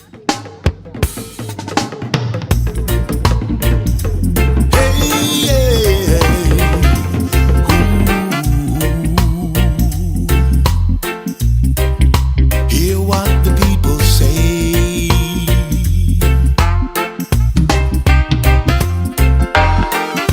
The people of Burkina Faso. The people of Burkina Faso. Making change for tomorrow. The people of Burkina Faso. The people of Burkina Faso. Making a better tomorrow. The upright people are taking back control. Taking back control. And in this time, the motherland will follow. Dismantling colonialism. We're brave, we're courageous, we're on a mission. Yeah. The people of Burkina Faso. The people of Burkina Faso. Making a better tomorrow. The people of Burkina Faso. The people of Burkina Faso. Making a better tomorrow. Living up to the upright name. Thomas Sankara, Ibrahim Traore, warriors fighting for change. We got a rich heritage and culture. Rich heritage and culture. Our arts and spiritual systems. Oh, the people of Burkina Faso. The people of Burkina Faso. Making a better tomorrow. We're planting seeds for those to come. In the soil where we all come from. Living up to the upright name, yeah. Where the ancestral footsteps reign.